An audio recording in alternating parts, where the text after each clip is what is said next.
Hello and welcome back to the Indy Airstrip Attack, brought to you, of course, by the Indiana Corn Marketing Council, E85 and Unleaded 88. So excited to have you back, rejoining us. Took a little break. Been some real fast. Matter of fact, we reset a world record, which sounds like that's going to be broken again here soon.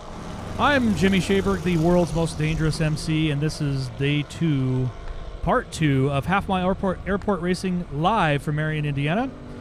Another sold-out event, lots of 2,000-plus horsepower cars battling it out. Temperature here is perfect for setting another new record. Again, congrats to DLG team, Jessica James, resetting the female overall world record in the half mile at 2:37 and change. That is now undisputed, so congratulations to her. Today's stream, of course, is on Facebook, YouTube, and Twitch. Twitch, thank you, GTA Global Time Attack. We thank you for joining us once again, and thank our official streaming partner, 1320 Video, who they are also out here all day long, all weekend long, I should say. This is a shift sector event. Broadcast is produced by Revolution. That's a great film crew that we have, the drone footage and whatnot. And, of course, it's directed by none other than JeffreyJHart.com. Got a couple races right on the deck here right now. I got Ken from Palm Beach Dyno on that GT500, 1,500 horsepower. That's a way to light it up. He's been a best of 181.09 so far. Jason Burrow, Hellcat, he's been a best of 158, 650 horse in that bad boy. I got a guest coming up here right now. It's Tiffany. She's been doing a lot of our interviews. Say hello, Tiffany. Hello, Tiffany. She learns fast. I love it. It's a great vantage point here. Palm Beach Dyno horsepower, sending it through the big end. Mile an hour coming up. Looks like Ken with a 184.8.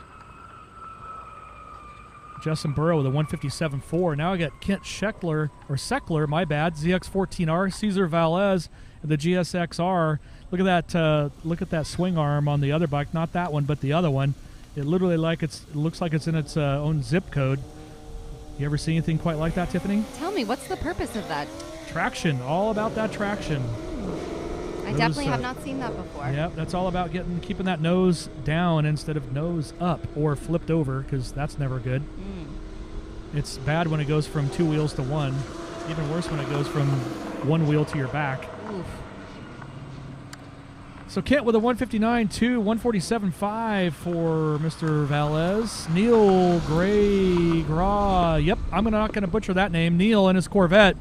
Coming up, it's Ryan Hopkins in his Lamborghini. Ryan, 1,300 horse, just went over 200 miles an hour. Let's see if he can better that. Definitely throwing down right there. That is spreading that gap sauce huge. Those are semi-lengths. Mile an hour should be coming up.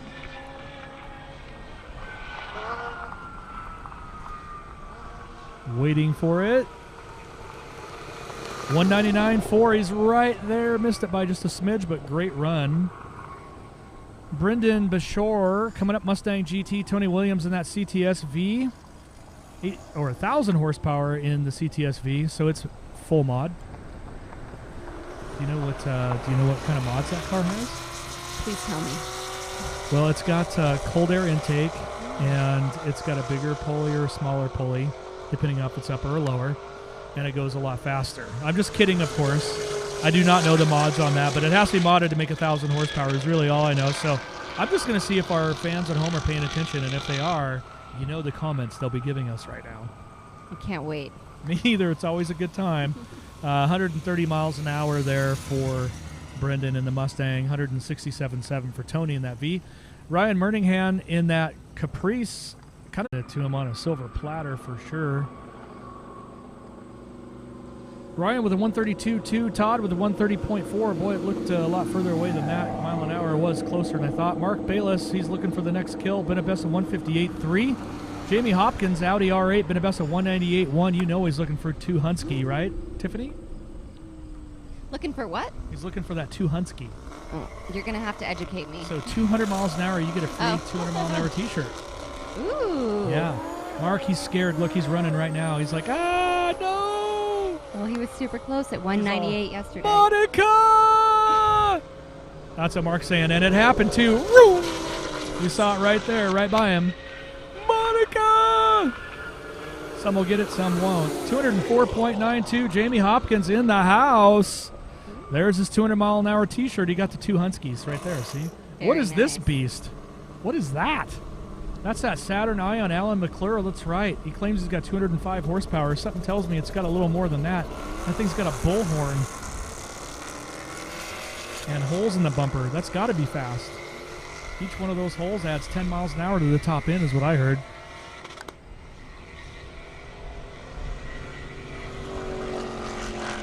Where's my Saturn? There it is.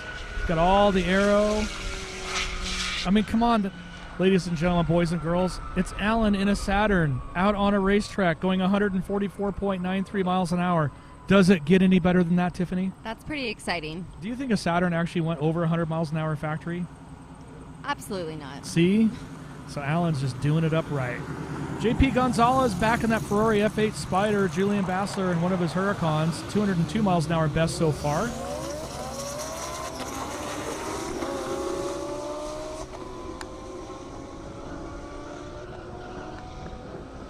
Keeping everybody in the loop at home. Going to let these 2 cars go, and then we got another airplane. We are on an active live airstrip. Don't forget that. So what that means is we shut down the racing for a little bit so maybe an airplane can take off. So I just got word that there's one in the mix. 172 to 161 it looked like there in the last run. Matthew Moberly in that Challenger Red Eye Hellcat. They just need to add another thing so I can announce Challenger Red Eye Hellcat Corn Edition. 797 horsepower in that. Garrett Van Winkle in the Flying Banana, 1,300 horse. He's been at best at 176. Oh my goodness.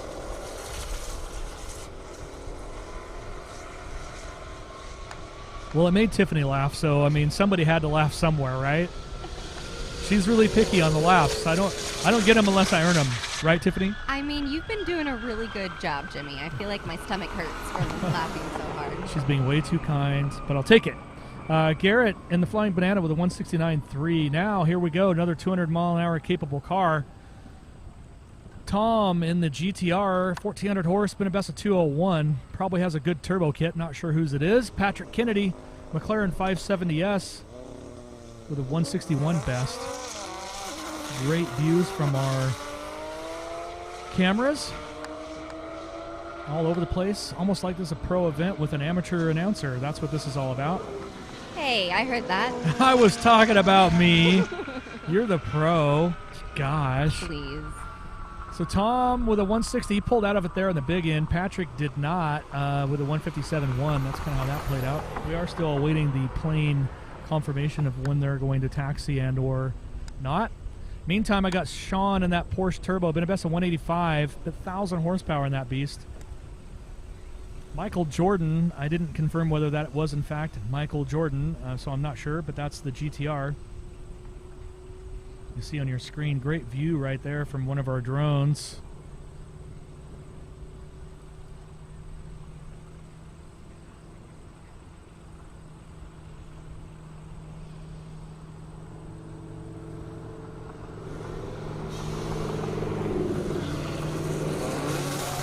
There we go, Jordan with the launch. Not the kind of launch you eat, but the kind of launch you lay down some numbers. It's side by side. Here comes the Porsche power, though. Threw the tow strap out, took that GTR to school. 187.5 to 182.7. There's, yep, there we go. See that plane? We're going to see if we can get it to race a GTR. Maybe a Lambo, we're not sure. Who do you think's going to win? Is it going to be the GTR? Or is it going to be the plane? Or is it going to be the Lambo? My money's on the Lambo. Tiffany's money's on the Lambo. You know what? My money's on the Corvette. This thing's been bad fast all weekend long. That's Mike Geiserman. Grand Sport, 1,000 horsepower, been a best of 180.8. I think we should have put that up against the plane. James Bullis in that Challenger next to him, 600 horse. No miles an hour yet. This will be his first time, so we're going to take it easy on him. 147.1 for James, 179.7 for the... Oh, that's fine. You can take a look at our pretty faces, or at least Tiffany's. There she is. Oh, hi. Here I am. Hi, how are you, everybody out there? Thank you so much for joining us out there in YouTube, Facebook, and Twitch land. Brought to you, of course, by 1320 Video. Appreciate everybody being here. Say hello, Tiffany. Hello, Tiffany. She does it every time. It's just not going to get old. It's just not ever going to get old, actually. So, once again, we've said this before, right, Tiffany? If you have questions or you want somebody interviewed, all you got to do is chime in our live stream apps. Please. That way I can get up and away from this guy for a little bit. That hurts a little, but I'm not surprised. I'm not surprised. Just to stretch my legs, That's the excuse she's using this time. You know what she told me before? She had to rearrange her sock drawer. Oh, that was between you and I, Jimmy. She said she had changed shampoos and it wasn't right. She was going to go redo that. So life is hard. She's going to make any excuse she can to get away from me. So yeah, definitely chime in those, those questions, please, and I'd be happy to address as many as we can. If we like you, and if we don't, well, that's just too bad. There's our plane. Little baby plane. Yeah, it's a little baby plane. Nice. Probably does 170, 180 miles an hour. I'm actually not joking. I'm being serious. In the air, anyway. So the Lambo's going to win. It would probably win. Yeah. Does anybody have a guess on the actual speed of that particular plane? I have a pretty good answer. Let's hear it. I just told you. I just want to see if anybody else is listening. I know you're listening. Rearrange your sock drawer again.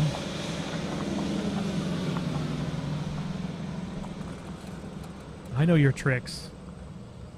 Here's our plane.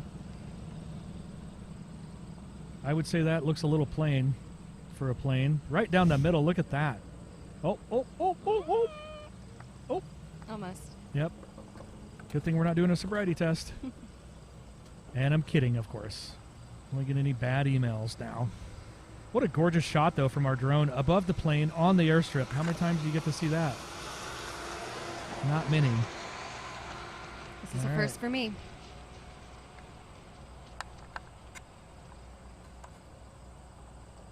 What a group.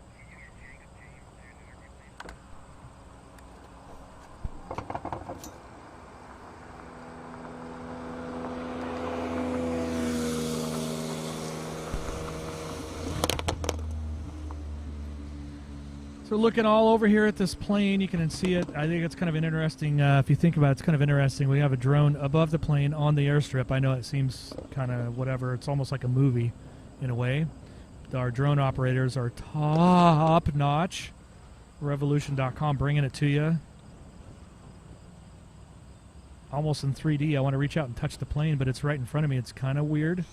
It's actually getting ready to pass in front of me right now. I can see the drone and the plane. It's all happening in super slow-mo.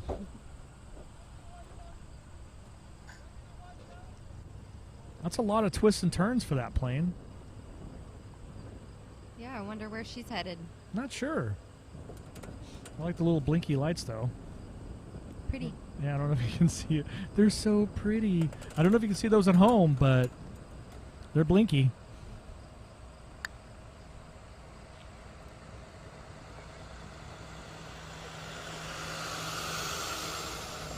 We're just waiting for that to finish up. And Jacob James and Jessica James, hopefully we're going to get an interview with the DLG team.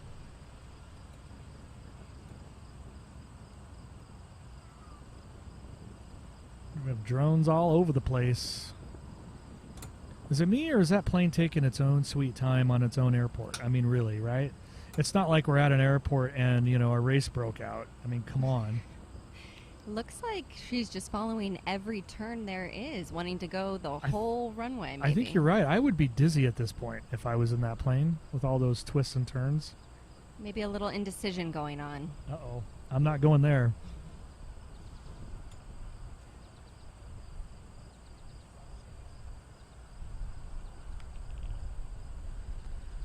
So just waiting for this plane to kind of, get out there.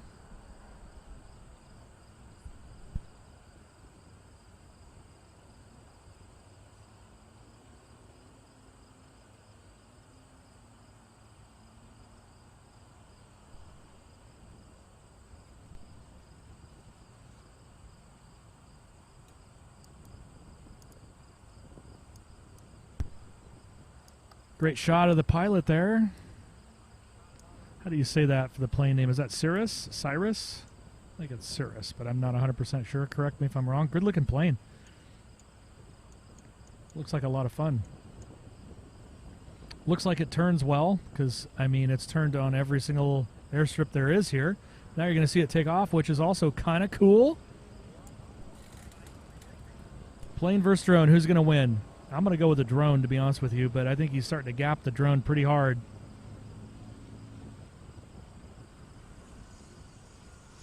Is he going to lift off? Is he going to make it, or is he going to go right into the cornfield? I'm not really sure if that was like an abort run or what. Just, I'm not even joking. Like, what just happened there? He's turning around. This is some crazy stuff. I actually don't know what's up. This is pretty funny. The plane actually aborted the run. What is he doing? Now he's just having fun with us. Like, literally, did he not put it in second gear? What's going on here? I think they're just trying to take up some TV time. That's what I'm thinking. Didn't that look like, everybody at home, didn't that look like a plane was supposed to start flying and launching through the air? Or did he have to go backwards to make a run at this part of the airstrip? Because it doesn't look like he's going fast enough to lift off. Maybe that's just me. Well, I know if I was a passenger in that plane, I'd be a little nervous, not going to lie.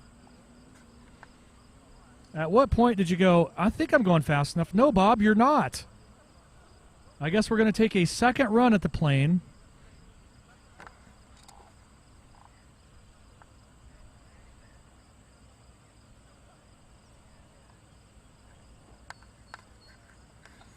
This just in. It sounds like there was an actual helicopter that was out of our line of sight, and he didn't want to launch into that. So that was actually a smart pilot right there. Good job. I knew something was up. It just didn't look right. This looks right. I think we're going to actually see some air now. There we go. Now we're talking.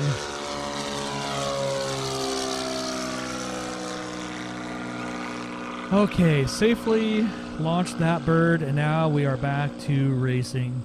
Before that, though, I do have an interview. I got my main man, Wes Waltz, from Elite Finish Detail. I'm going to give it over to Tiffany right now. Take it away, Tiffany. All right, we're here with Wes Waltz from Elite Finish, one of our sponsors, going on 5 years, I think you said, right, Wes? About 5 or 6, yeah, something like that. How was your weekend so far? This has been a really fun weekend. I had my best friend with me, and we did a big road trip and had a great time. Ran some really good passes, and we got a few little kinks to work out, but overall, we ran 8 passes. The car's going home in one piece and still running, so that's always a win. That's a plus. How fast did we go? What was the highest? My top speed was a 159.97. He's a specific guy. Nice. Yes, hence the name. Awesome. Well, you're heading out a little early, right? Well, we're so happy that you came by. Thank you so much for your support and your sponsorship. We appreciate you so much. Thank you. Back to you, Jimmy. Great job, Tiffany. That's good as always. Appreciate that. Wes Waltz, also one of the best in detailing. Just throwing it out there. Elite Finish Detail. Look him up online. He's got multiple locations in multiple states, so you definitely want to check that out. Back to racing. I got William Taylor, the Corvette. Nadam Durrani in the M3. 800 horse opposed to 920 some odd horsepower.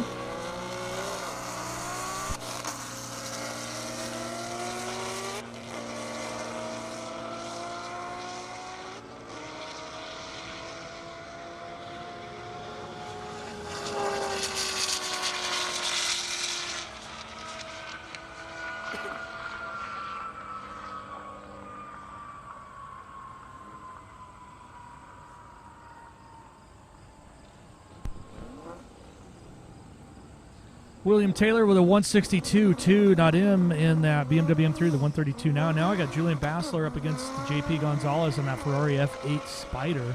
Ferrari F8's been really consistent over 160. Good looking car too. Hopefully you can hear that at home. GTR coming up around the outside almost. I tell you, the breeze has calmed down. If anybody wants to make a fast pass, now would be a fantastic time to do that. The air's crisp, and there's hardly any breeze for the first time the whole weekend. So I'm announcing out to the crowd right now, if you want to make a fast pass, now is a fantastic opportunity to look at our flags. They're barely whipping around. Just saying.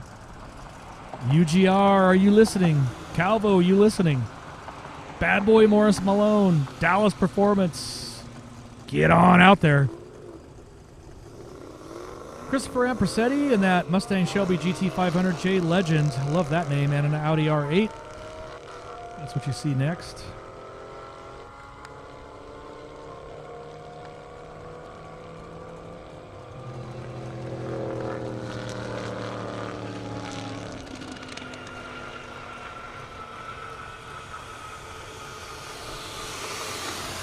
$136.5 to $139.5. Never forget, I love this, the heroes of the fallen, Mike Morrison and his Malibu.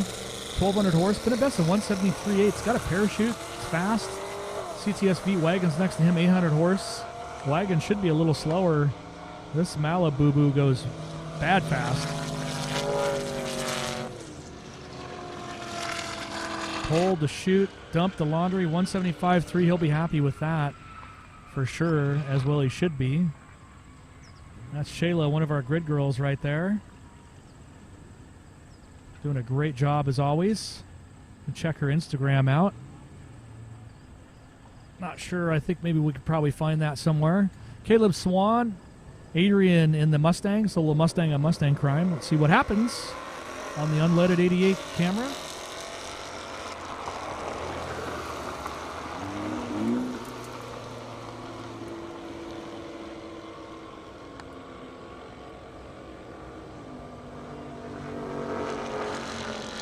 Got another fast pass. Sounds like Dallas Performance was listening. Great time to make a run.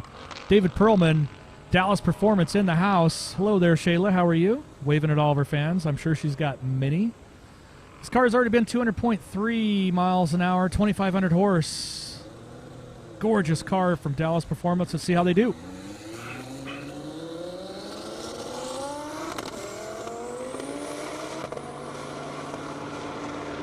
He's off to a good start, hugging the middle a little bit.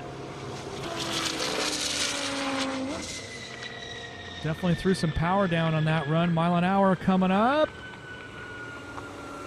206.33 miles an hour. They went 6 miles an hour faster that pass. Congratulations. Mike McCarley coming up. ZR1, 1,200 horse, been a best of 181.5.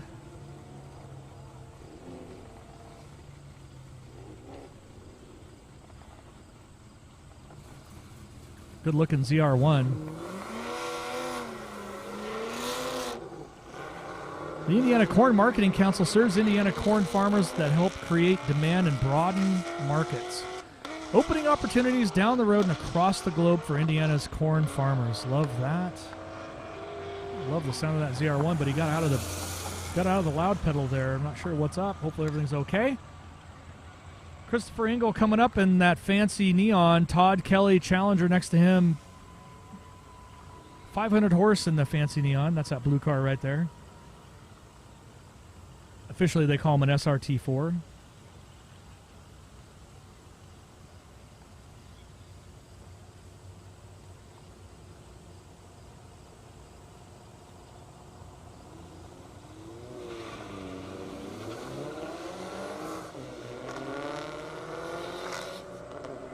Little Mopar 4-cylinder against V8 action side by side right now. It looks like the fancy neon's going to gap that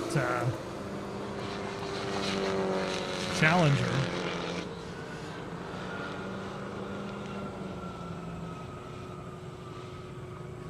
Definitely did. Look at that, 130.6 to 155 and change. Nicely done, fancy neon. That's pretty fast for a neon. That might be one of the fastest right there. Julian Bassler, Lamborghini, Kent Seckler, and that ZX14R.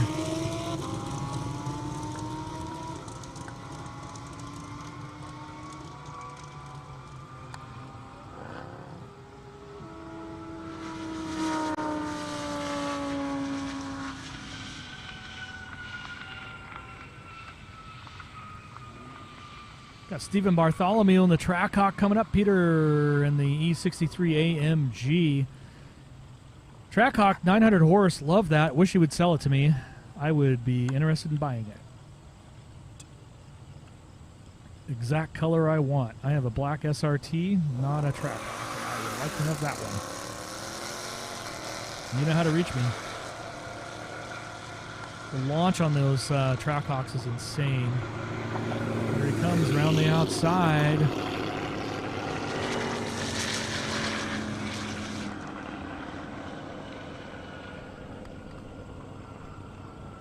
Mile an hour for Steven in the Trackhawk. 154.2 to 152.1. Pretty close. Closer than I would have thought, but man, I like those Trackhawks. Especially in red.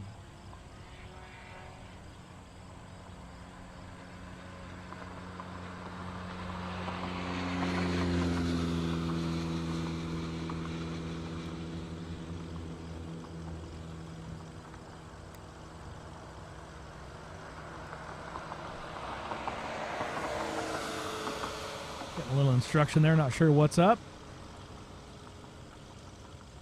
Just kind of waiting for a moment here. So my understanding, what I'm just told, the reason they're getting talked to by Johnny is they went over 180 miles an hour and do not have a fire suit, and that is part of our standard rule system. We have very strict rules here. We got to keep everybody safe, kind of a no-brainer, so he's got to either slow it down or go home. That simple. That's right. That is another thing. If he breaks this rule, like if he goes 181 miles an hour, he goes home, never comes back. We don't have very many rules, but the ones we do have are put in place for your safety and everyone else's here. So honor those or be gone, but most people do, so it's kind of rare. Got Shayla lining him up right now. Perfectly executed arm drop. Great job. It's Michael Jordan who got to talk to. Carolus in the RS7. It's in the Audi next to him. Let's see if they mind. Looks to me like they minded their P's and Q's. I'd hate to lose somebody. 144. I'd say definitely minded his P's and Q's. 144.6. Good job. Appreciate that. Carolus with a 151.4. Blake in the Charger Hellcat. Trey Wrestler in the Challenger Red Eye. So many different names. Same car. 161.8 to a 149.4 best so far.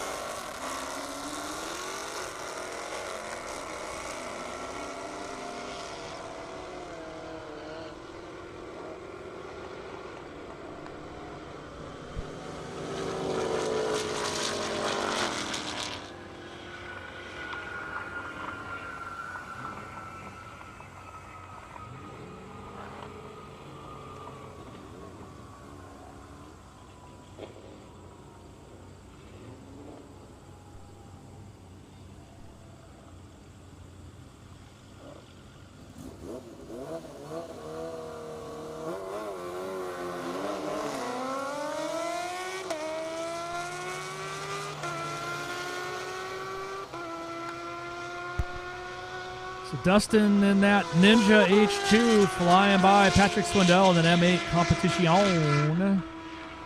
Great mile an hour, 182 for Dustin. Patrick coming up with a 166.1. Devin coming up that Supra Dupra, 650 horse. Been a best of 157.2. Scott Swanson M5, been a best of 143.7.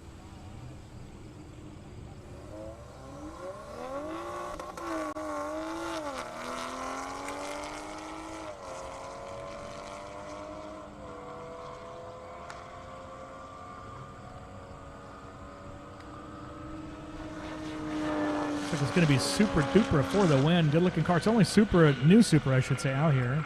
Might even be our only Supra out here. 148.2 to 143 for Scott. Jennifer Harper, always great to see her out here in her Camaro. She always makes lots of passes, very consistent. All of them between 156 and 159 between 2 days, including a rainstorm. So that's pretty good. Great way to go there, Jennifer Harper. JP Gonzalez, that beautiful Ferrari F8 Spider. Also been over 160 miles an hour numerous times. Both of them have those stripes.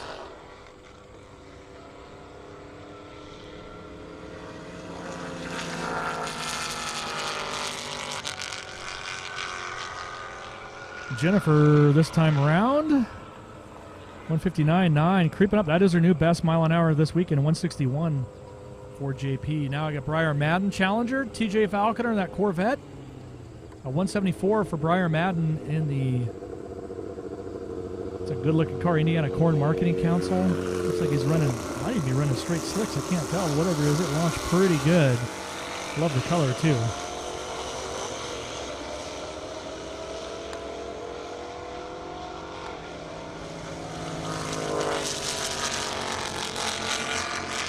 Briar there looked like he was on a pretty good run. Mile an hour, 171.7. TJ with a 130.4.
All right, while Jimmy's away, you've got Tiffany back again. We've got Scott in the 2017 Audi R8 and Paul in the 2018 Audi RS3.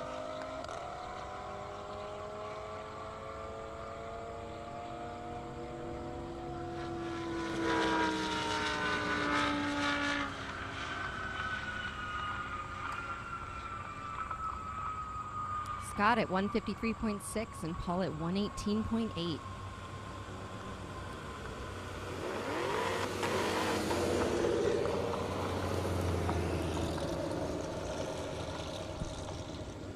Up next, we have Patrick Parker in a 2002 Honda S2000 and Kaden Malin in a 2019 Chevy Camaro.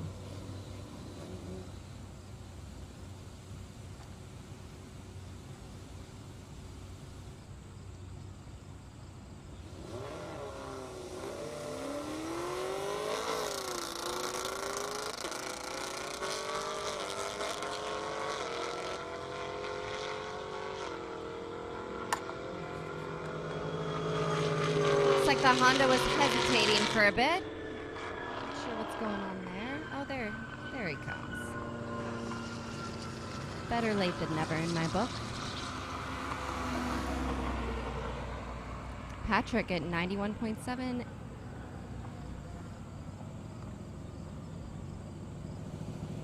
All right, up next we have Ryan in a 2018 Shelby GT350. And James Boulos in a 2016 Dodge Challenger.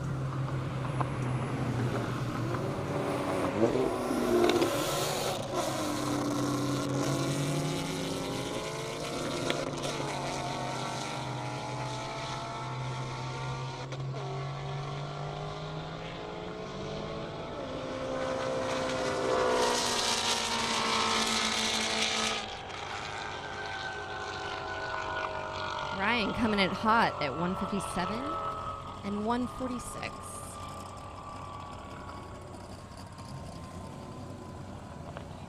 All right, up next, we've got Carlis in a 2021 Audi RS7 and Garrett in a 2012 Dodge Charger.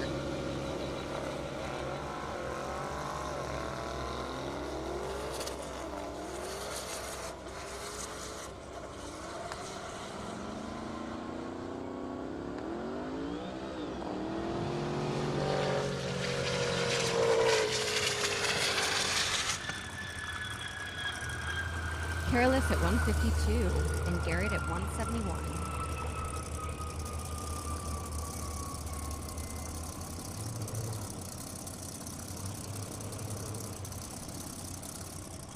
Up next, it looks like we have a solo racer, Morris Malone, in a 2007 Chevy Corvette Z06. Made it to 230 yesterday, it looks like.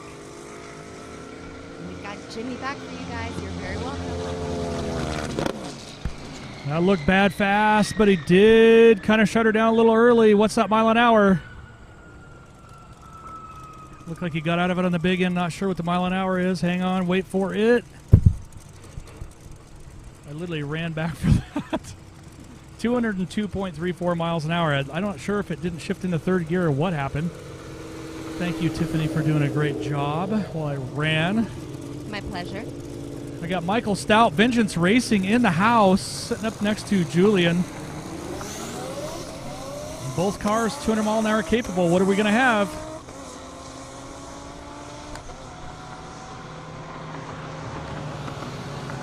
Julian with the quick lead. It sounded like Michael pulled out of it early. I know he's nursing a new combination, so. All right, I'm going to send it right over to JB from Ignite Racing Field. Here you go, JB. Hey everybody, I'm sitting here with Dustin. Tell me a little bit about your bike. How much horsepower, what all have you done to it? It's a 2015 Kawasaki Ninja H2, got about 240 wheel horsepower. Pretty basic setup, just exhaust, bolt-ons, flash DCU, and that's it. And How much horsepower, what's been your fastest speed out here so far? Went 183. 183, that's pretty cool. Where are you from? Chicago area. So who did the build for you? Who did all the work?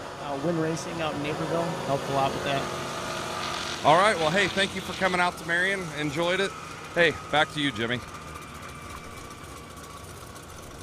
Thank you so much. Appreciate that. We got all kinds of stuff coming up. Look at that big beast from Vengeance Racing. That's Ron Moen himself, Mr. Vengeance Racing, as I say. Senior up on the line.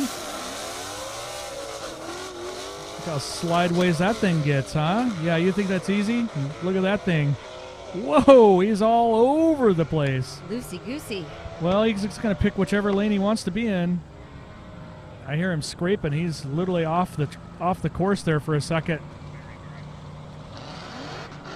Yeah, he definitely, something happened. He aborted that run. Pretty crazy. Saw him pull the chute way early. So that's what time and talent will do. Let you know if you got a problem, pull the chute. There's no reason to risk it, because although you don't know how fast he's going, you can't tell. He's probably already doing 160 right there. So think about that for a minute. Gets a little spooky. Eugene McAllister, 335i, Brennan Castro coming up to Hellcat. I've got Tiffany going to run out and give bad boy Morris Malone if he'll grant me an interview, or grant her an interview, I should say. That should be coming up here soon. Waiting for the Malone family to gather up the chute and come down the return road, and when that happens, I'll send Tiffany out. He won't miss her, and we'll see if we can get an interview for you from bad boy Morris Malone. First one of the weekend, so...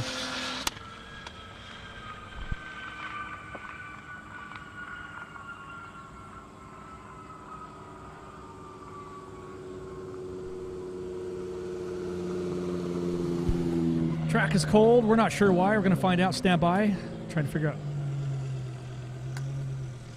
Sounds like whatever the problem was might have already been solved. I'm not 100% sure, but whatever it was fast enough to figure it out real quick. There's that S10 right there up against that M8 competition. Only one I've ever seen M8 competition, so...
What? No.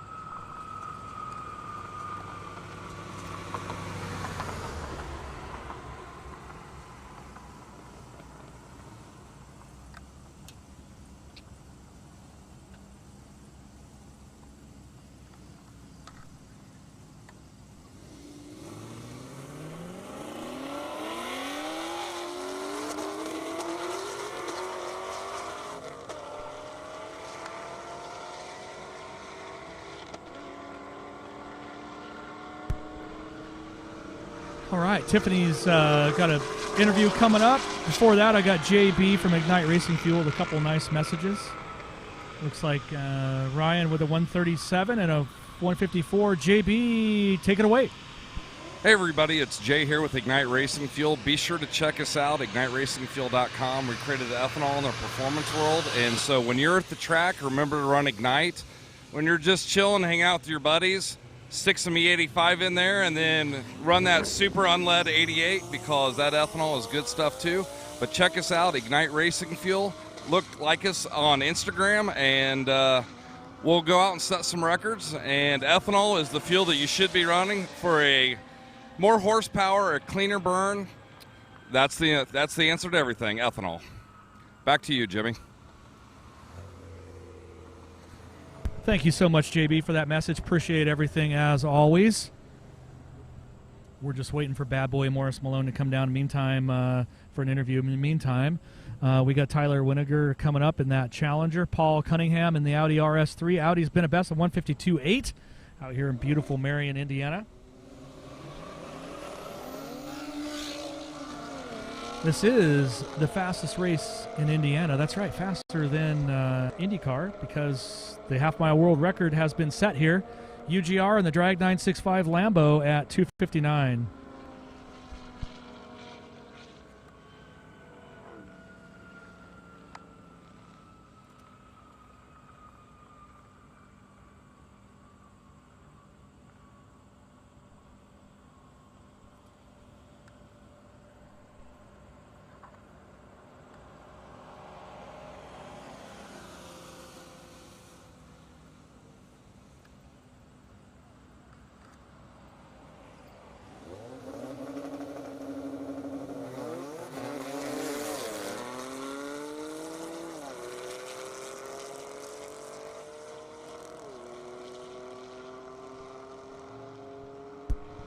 Lindsey Bolding in that Mustang GT. Avarius in the 911 Turbo S.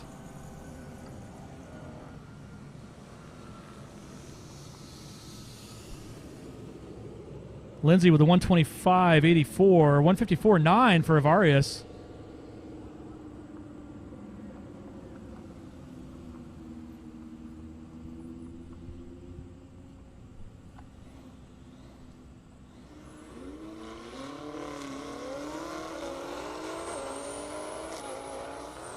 Jamie Hopkins, who just ran a 204.9. Patrick Swindell in that beautiful BMW M8 competition.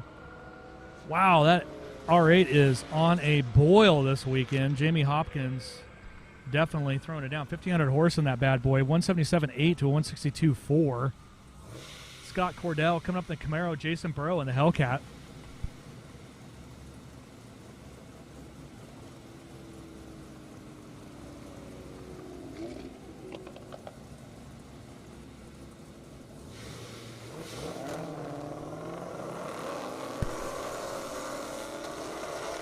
So 177.8 for Jamie. You got Scott Cordell, like I said, in the Camaro. Jason Burrow in the Hellcat. After this race, I got that interview everybody's been wanting with bad boy Morris Malone. Jason Burrow right there going through the trap. Scott Cordell, mile an hour coming up. 155.9 Scott, 157 Jason. Here we go. I'm going to send over Tiffany. Here you go. Thanks, Jimmy. I'm here with Bad Boy Morris Malone, one of the fastest cars that we have here. Welcome back. It's been very impressive so far. Tell me about some of the challenges you've had this weekend. We've had a bunch. So yesterday we had the under tray rip off the front of the car, and it cut the front tire, did a bunch of damage. We found some cracked brake rotors. So last night we were running parts. We had to go halfway up to Detroit. Other half of our crew went down to Indianapolis. We got back this morning. We're putting everything back together. We ran into a broken fuel pump cable. We fixed that. We just got back out again, and now we broke the drive line in the car again. Wow, so you guys were all over the place. I hear it's definitely a family-filled event that you have here this weekend. Yep, it's me, my sister, her boyfriend. Both my parents are out here. My buddy's out here with us too. My girlfriend sometimes makes it out here and there. So family, crew event. That's the best. Well, tell me a little bit about the motor. How is it the fastest one out here? It's a 441 cubic inch Noonan billet LS motor, twin 98s on methanol. Makes like 3,000-ish plus horsepower if it's turned all the way up. That's about where we were at on this last pass out here when it broke the drive line. So impressive. So insane. So your transmission, tell me about that. Turbo 400 from RPM, local guys out here. I think they're like 45 minutes away or something. Rear mounted, Ford 9-inch rear end, IRS suspension still. Well, cannot wait to see you at the next event. Thank you so much for being here, for talking with us. Back to you, Jimmy. Thank you so much. I know we definitely wanted to hear from Bad Boy Morris Malone. He's definitely had an eventful weekend. Started throwing some power down. I was talking to Morris Sr. Sounds like he had a couple issues with the torque tube. Not surprised with that kind of power, but that's what we're finding, that this track is hooking the power, and it's creating some new challenges for these high horsepower cars. So if I know the Malone family racing, I know that they will come back stronger than ever, but it's been fantastic. He's got 2 days of racing in and a lot of data to go over, and so I know Morris is chasing that elusive 245 plus run, but he's right there. So that run, that last one he was on, I can't wait to hear about the data on that, because it looked like one of the faster runs I have personally called for him, up to the point when the torque tube let go. So congratulations, as always, to the Morris Malone racing team, and can't wait to see him out here again.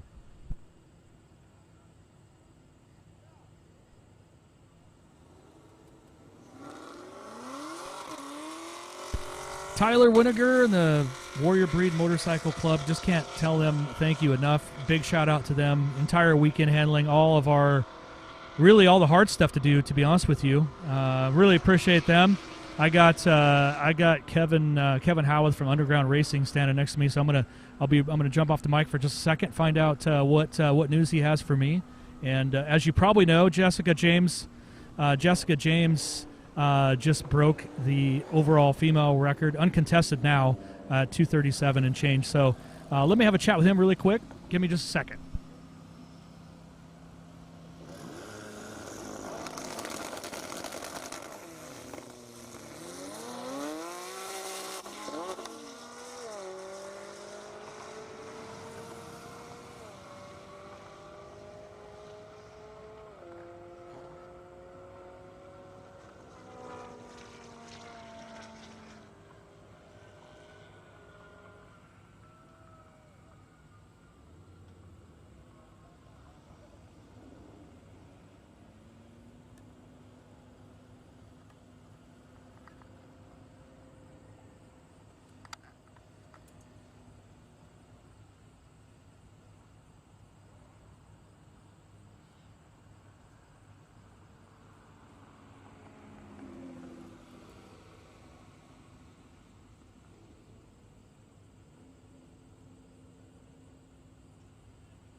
right, on the track we have Zach Moore in a 2019 Chevy Camaro, ZL1, and Seth Moore in a 2012 Chevy Camaro.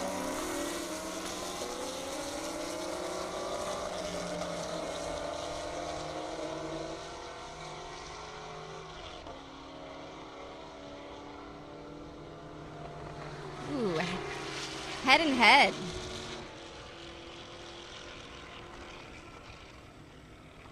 Right up until the end.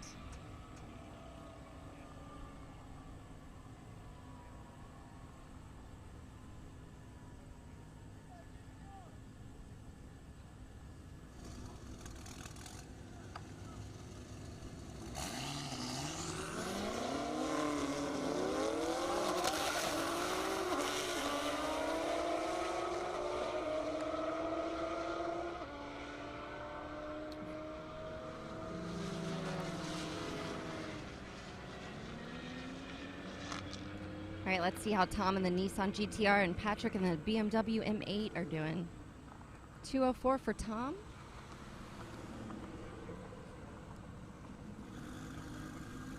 And Patrick at 162. Up next, David Perlman in a 2016 Lamborghini. Going solo.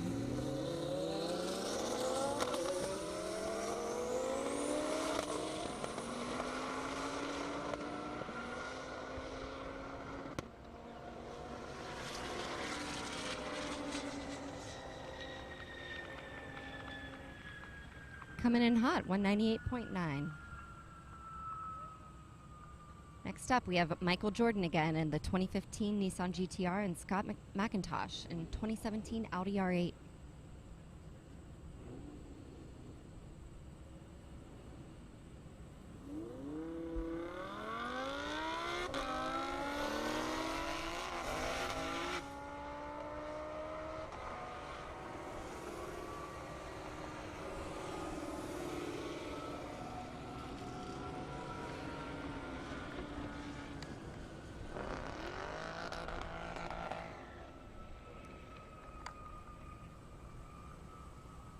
Jordan at 140.4 and Macintosh at 153.5.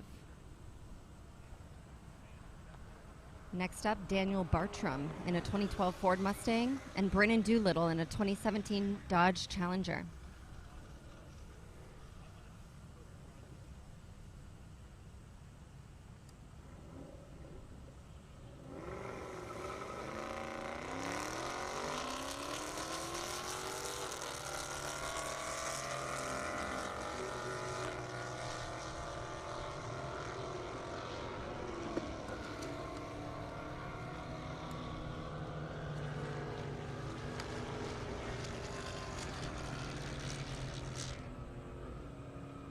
Daniel beating his top speed at 141.2.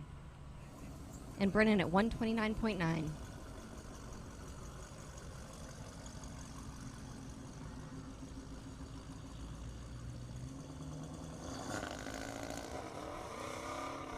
Up now, Tyler McGinnity in a 2009 BMW M3 and Mark Bales in 2021 Dodge Hellcat.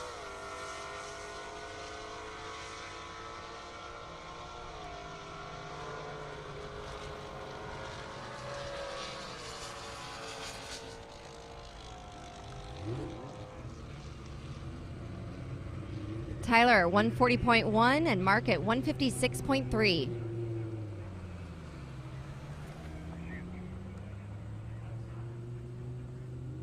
Up next, we have Stephen Bartholomew in a 2020 Jeep Trackhawk and TJ Falconer in a 2017 Chevy Corvette.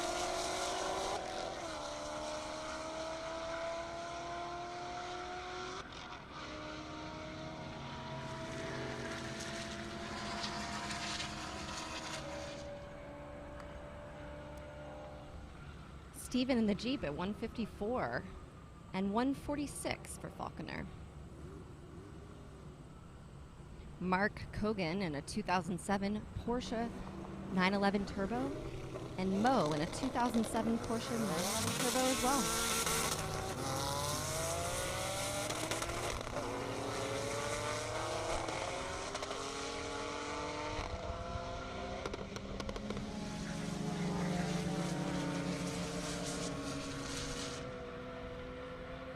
Mark at 189.2, and Mo at 183.1.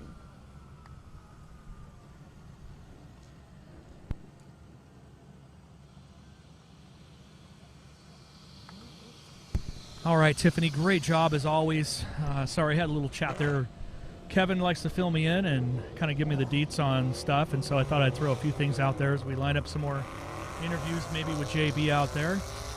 Tiffany doing a great job on the mic. Appreciate that. Hopefully the feedback you guys are giving her is amazing, because that's nothing short of what she is amazing. I appreciate you, Jimmy.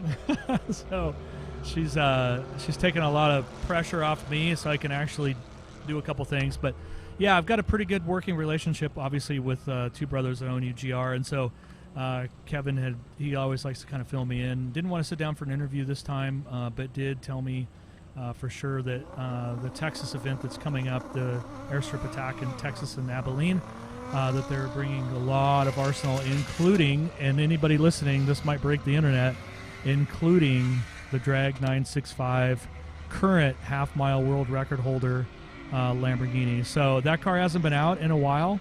Really hasn't been a lot of reason. No one has really been able to compete with UGR as far as on a mile-an-hour standpoint in a half-mile race. So I'm pretty excited about that. I know the DLG team, that's my nickname for Jessica and Jacob James, they're pretty excited how everything went this weekend, is what he was kind of filling me in, and they wanted to save some for Texas instead of turning up the monster heat here. So they were planning on loading up and heading home. So anyway, that was kind of the overall that I got from Kevin. Everybody's happy, everybody's safe, everybody's fast. They have the two fastest cars here at this event all weekend long, so that's pretty awesome. And that great things are coming in Abilene, Texas, on a real big level from Underground Racing and DLG. Right now, it looks like I got a great interview from none other than my good friend Jay Barry over at Ignite Racing. So, Jay, you want to take it away? Hey, man, we're out here with this beautiful BMW. Tell us a little bit about the car. Yeah, Jay, so it's a 2009 BMW M3. Basically everything under the sun has been done to it besides the engine. So it's still a stock engine, but we're running a VF620 supercharger kit. Right now it's just on pump gas, 93 octane, so it makes probably 580 horsepower to the wheel. So what happened to the first motor? What happened there? So this is the stock motor for this car, but yesterday we did have another BMW. We bent some valves in that one, just over revving it. That was a really fast car, hoping for like north of 160, but it just wasn't running right all day. Had some Ignite Red in there, have plenty left over to find a home for, but this is just our backup car today. It's actually got a brand new differential in there, so we're just trying to take it easy and do some acceleration, decelerations, and just kind of get the differential worked in a bit. Well, gotcha. Well, hey, thank you for coming out to Marion and having a good time. So back to you, Jimmy. Great job, JB, as always. Appreciate that. Got Todd Nall coming back out, mile an hour on him. He's always bad, fast, 195.6 that time around. Ryan McNurgan, I can't even say that guy's name, I'm sorry, in the police vehicle right next to him there. See our shift sector tent out there, Vengeance Racing, of course. It's been a great day of racing out here. You're not going to want to miss it. We still have a lot more to get to. Cesar Valles and that GSXR. He's out there right now.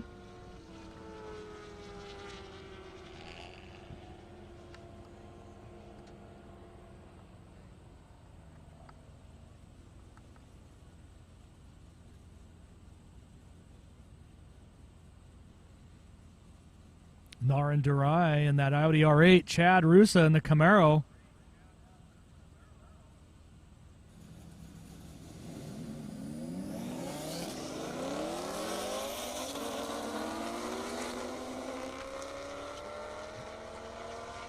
Gorgeous day out here. A little overcast. Very little wind.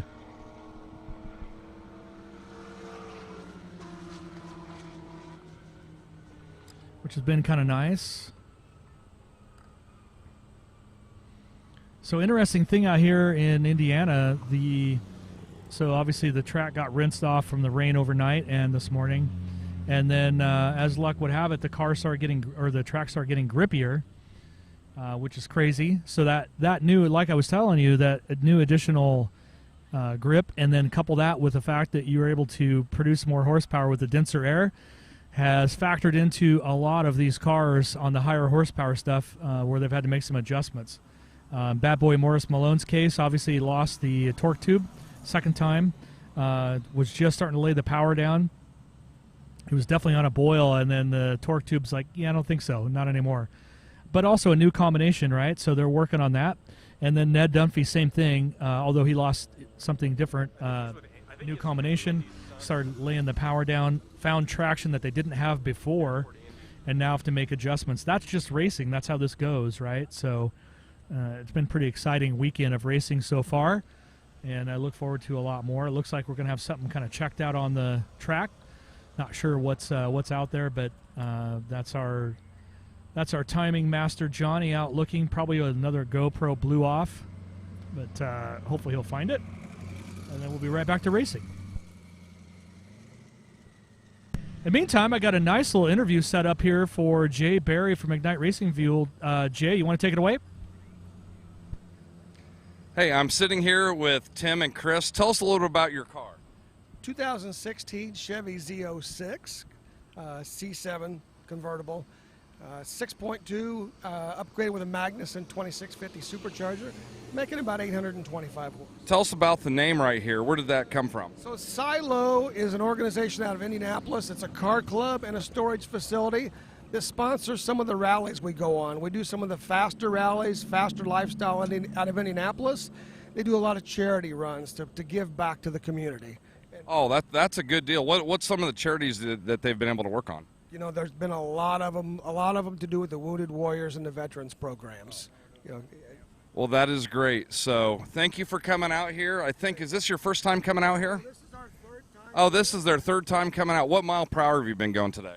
Today we've been in the 150-ish range. Earlier we were running 160. Gotcha. Well, thank you guys for coming out here. Great to hear of a good group of people out doing charity work with cars. Thank you guys. Back to you. Great job, Jay Barry. As always, appreciate your solid interviews and our friendship for many, many years. So thank you for that. Looking at our unleaded 88 cam out there on the launch pad. What a view, huh? Like I said, it's been a fantastic day out here in Indiana. Lots of fast cars out here. This is now kind of the place to be, really, as far as half mile fast. This is where the record is, like we talked about, so makes sense.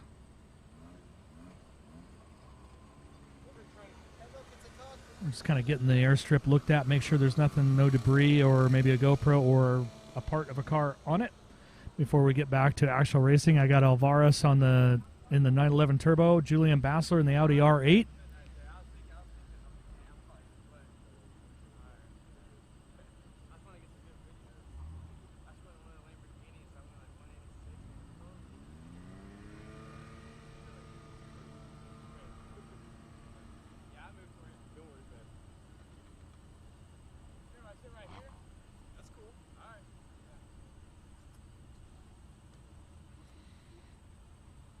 Just doing a little cleanup here. Meantime, don't forget to stop by Casey's. Are you thirsty? Grab a Casey's ice cold beverage before filling up with a clean burning, low cost unleaded 88 or E85 at a local Casey's near you. I can tell you from personal experience, rolling into a Casey's is like going into an old friend's living room. You're welcomed. You already know what's there. And you just know it's going to be a good time. Head on into Casey's, definitely, for all your beverage. And grab a slice of pizza. You got Dover Fueling Solution. You got a lot of opportunities there. They are a leading global provider in advanced customer-focused technologies, services, and solutions in the fuel and convenience retail industries that utilize and support unleaded 88 and E85. Definitely check out Dover Fueling Solutions. Of course, Revolution.com, our amazing drone footage coming from what you're watching right now, coming from them. Appreciate them. Ryan Randalls does a great job getting all that sorted out and put together. Appreciate him and his support always. 1320 Video, our broadcast streaming partner. Indiana Corn Marketing Council, E85 and Unleaded 88 broadcast sponsors. We've got jeffreyjhart.com. You might want to check that out if you want to. jeffreyjhart.com, somewhere on his website. There is an actual music video that he shot and has Tiffany, apparently, is in that video. So I want to check that out for sure. jeffreyjhart.com. We're streaming live on YouTube, Facebook, and Twitch. Twitch, of course, courtesy of our good friends Jason at Global Time Attack and or GTA. So thank you so much for that.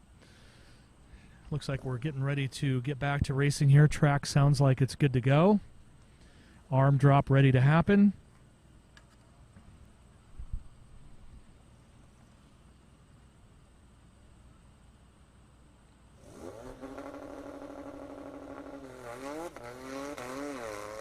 Looks like somebody might have jumped a little bit there.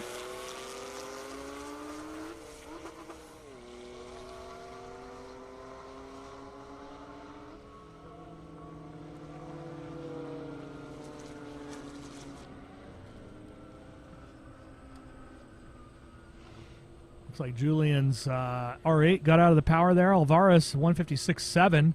Christopher Engel in that fancy neon coming up. Been a best of 155.4, which is pretty crazy. Michael Jordan in that GTR, 1200 horse, been a best of 182.7. That's that fancy neon right there. SRT4 is what they really call him. Looks like Shayla for the arm drop.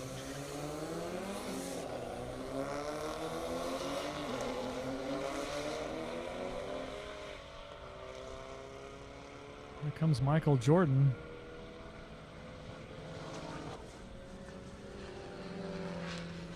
SRT4 fancy neon. Looked like a pretty good run for him too. 161.9 for Michael. 154.4 for the fancy neon. Nice looking Camaro right there. Brent Bowser. Trey Wrestler coming up in the Red Eye Challenger.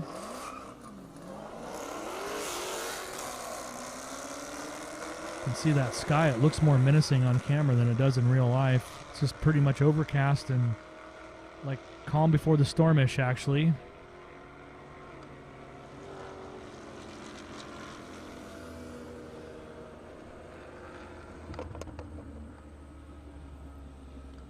Great view of our pits. Fast cars everywhere you look on the unleaded 88 cam. Another great view of the starting line. Shayla, our grid girl. Looks like she did a little half arm drop there. JP Gonzalez in that Ferrari F8. Arcadi in the 911 Turbo. Been a best of 191 in that Turbo.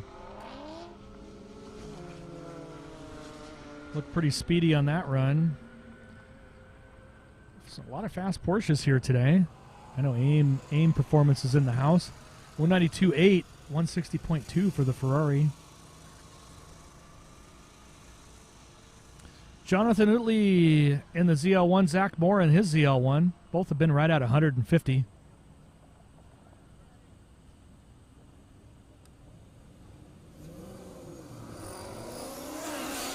Shayla with the full arm drop that time around.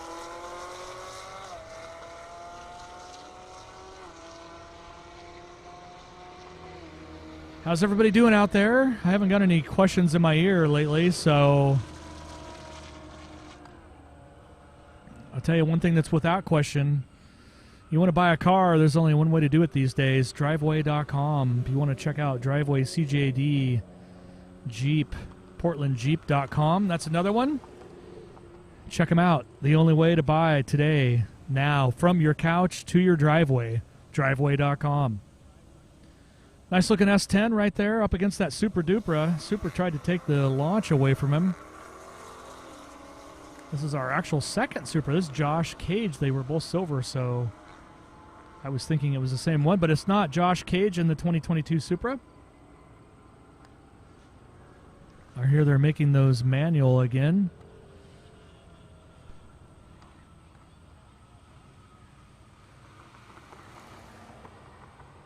I'd like to play a little game. We're going to call it Who's the Indy Airstrip Attack Super Fan?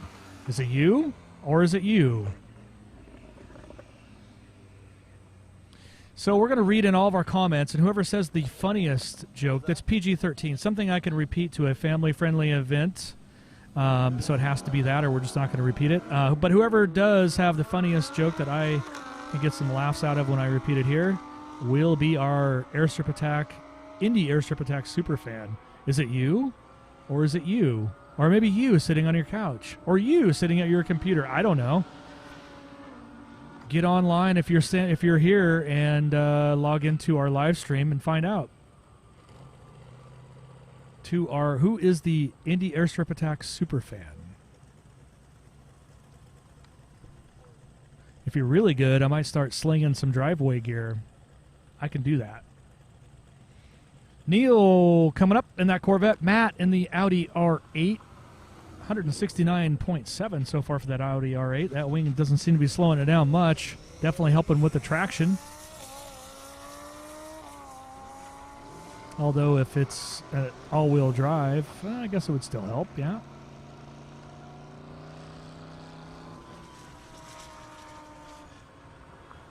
Looks a little Fast and Furious inspired, but I love it. Michael Stout coming up, 1,700 horse, Vengeance Racing. You'll see him coming up here. Neil, the 107.7.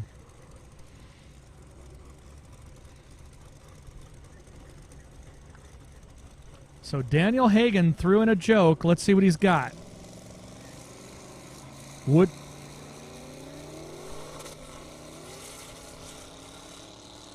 Hang on a second here. Wood-fired pizza. How's pizza gonna get a job now? Okay, it took me a minute. That was solid. Right there, though, right when Michael Stout, Vengeance Racing 202, he's been tickling that 200-mile-an-hour run. Right when we had a great joke, too. First 202, or first 200, over 200-mile-an-hour run for him this weekend. So congratulations. I got Ron Moen.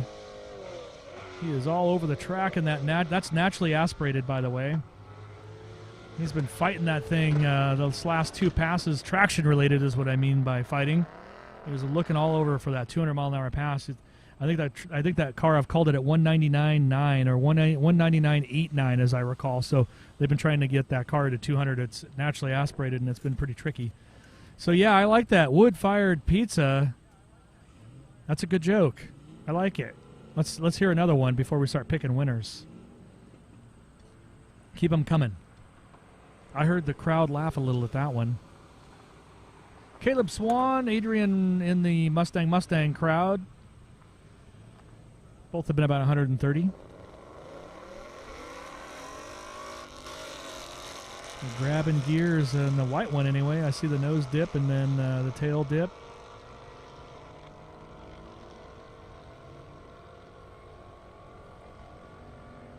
Who's the super fan? The Indy Airstrip Attack super fan.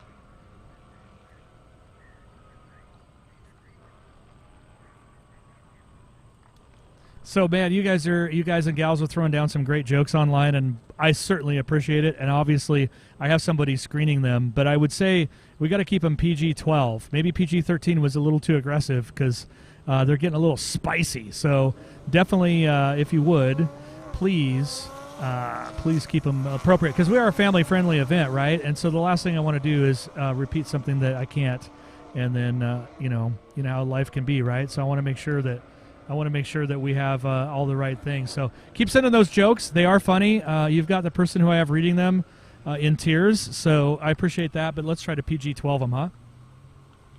Michael Jordan again, Seth Moore back.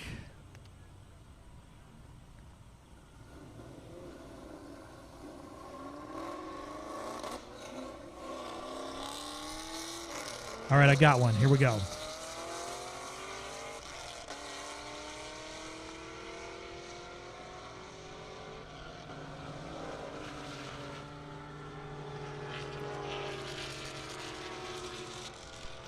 So I'm going to have that repeated in my ear one more time so I get it.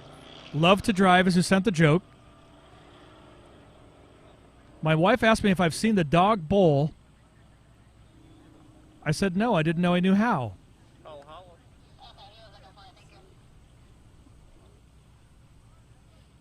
I'm not sure if I get that one, to be honest, but I think it's funny. Yeah, apparently the dog knows how to bowl, so that is kind of new. Now that I have it explained in my ear, that's actually a funny one. That's funnier than the pizza one. So what else you got?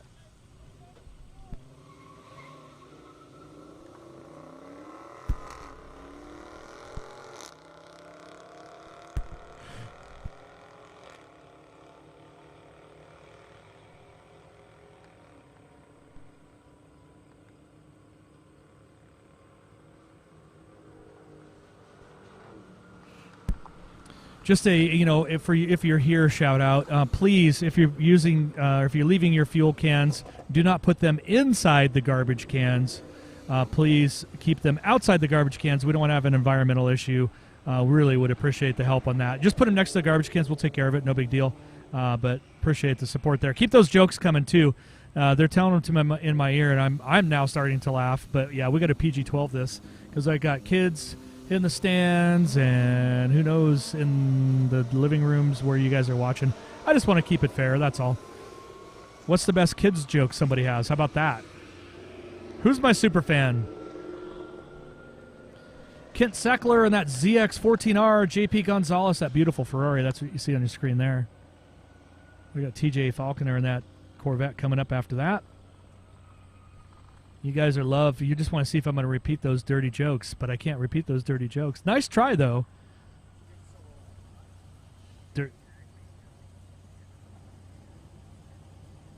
We have exactly 1,320 unique viewers on the 1320 page right now. That's pretty crazy. Checking out and saying jokes. Everybody's got the jokes. Just none of them I can repeat. So TJ Falconer going up against Brennan Doolittle in that Challenger.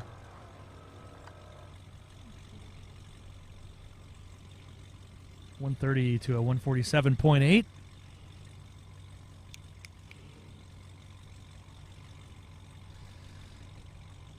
Brendan Castro in the Hellcat coming up. Andrew in the Z06 right there. First Farmers Bank and Trust out here, the fastest race in Indiana. Did anybody solve the mystery of what DLG Racing stands for?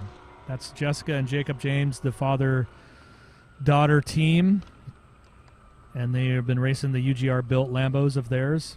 Did anybody figure out DLG? Did anybody figure out what that was? I talked to Jessica James last night, and she thought it was pretty cool, so I don't know if they'll actually name their race team that, but that's what I'm going to call them. DLG Racing.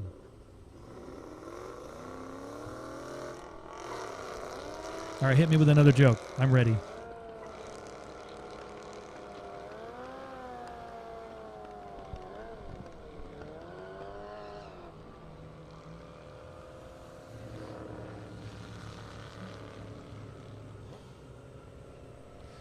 So Brandon Forwalt, hopefully I'm saying that name right. This is a good one, and it actually is kind of a kid's one.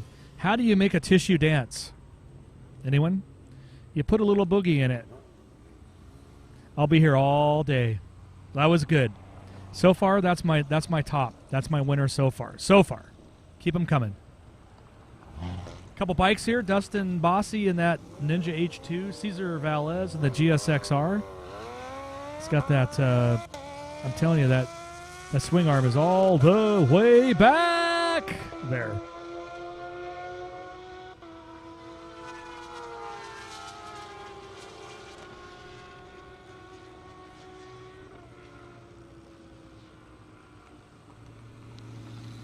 .184.8 there, nicely done. To a 169.8. Christopher Engel in that fancy neon coming back for more. He is roundhouse robbing that bad boy. 155.4 best. Ryan in the GT350 been a best at 161. This actually could be a closer race than you think. Fancy neon. It's schmancy.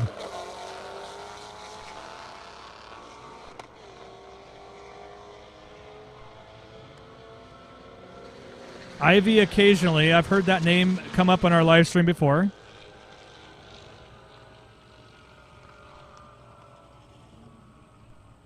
Ivy's a super fan.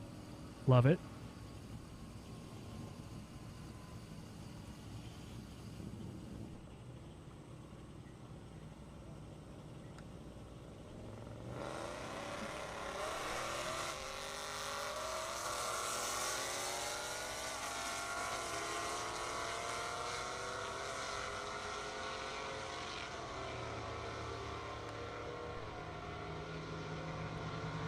A fish walks into a bar and orders a drink.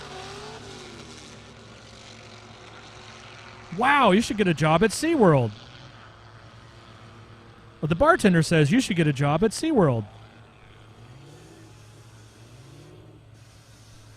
The fish says, why are they hiring more lawyers?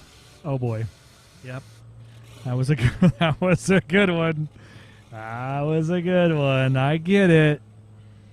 Because, you know, it's a lawyer, but we have a lot of lawyers online, just saying. Hopefully they think that's funny. That was a good one. I like it. Keep them coming. I got one. Just, here we go. You ready for this?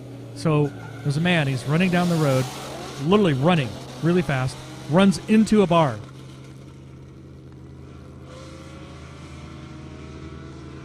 Bartender opens up the door. He's like, what the heck, man? He goes, what happened? He goes, I don't know. My head hurt. How come? He goes, because you just ran into a bar. I'll be here all day long. Probably all night long after that joke. Because, you know, he ran into a bar. I didn't say the bar. I said a bar. I was thrown into public. That's somebody else's joke. All right, Julian Bassler, Cademon. That is Vengeance Racing Jr. right there with the hard launch. Becoming, if he hasn't been already, a great drag racer for sure. Taking that Camaro to new heights. Already been a best at 175, which is really fast for a Camaro. I'm just saying, especially one that's street driven. 174.08, 161.4 for the Nismo. Sean Cooper, yep, coming up. Turbo Porsche, Patrick Parker in that S2000. You saw the great Tiffany give him an interview later, or earlier, I should say. It was a lot of fun.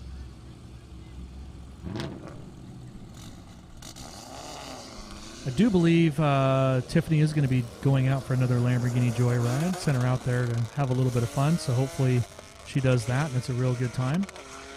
There's that S2000 blowing a little smoke. I can't tell if he's getting in or out. It's hard to say. It looks like he's definitely was out of it. He's been kind of smoking on and off all day, and I'm talking about the car, not him, so hopefully everything's all right. Sean was like, nope, not today. 188.76, new best for him. Kitten Ticer, Camaro SS, 176.6 best. Julian might be out there with lovely Tiffany. I'm not sure. Maybe. I don't know if she can hear me or not. Probably not. She's probably like, ah! Going up against that Synergy Green Camaro, which looks like it's going to go right around Julian in the Lamborghini. It's almost there. And there it goes. Smiles an hour coming up. And the camera goes wild. 172.6 to 153.0. Brian Dorsey in the wagon, CTSV wagon, that is. It's coming up here, hauling all the groceries and the mail. Brent Bowser in the Camaro next to the V.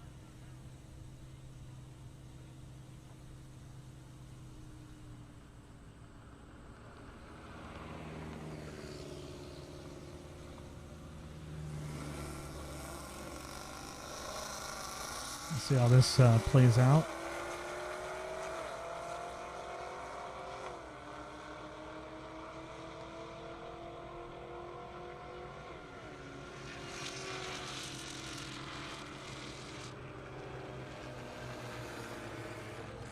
.71 miles an hour for Brian Dorsey in the V wagon, and 128.6 for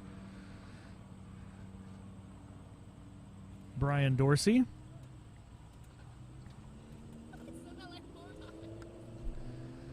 Appreciate everybody watching at home.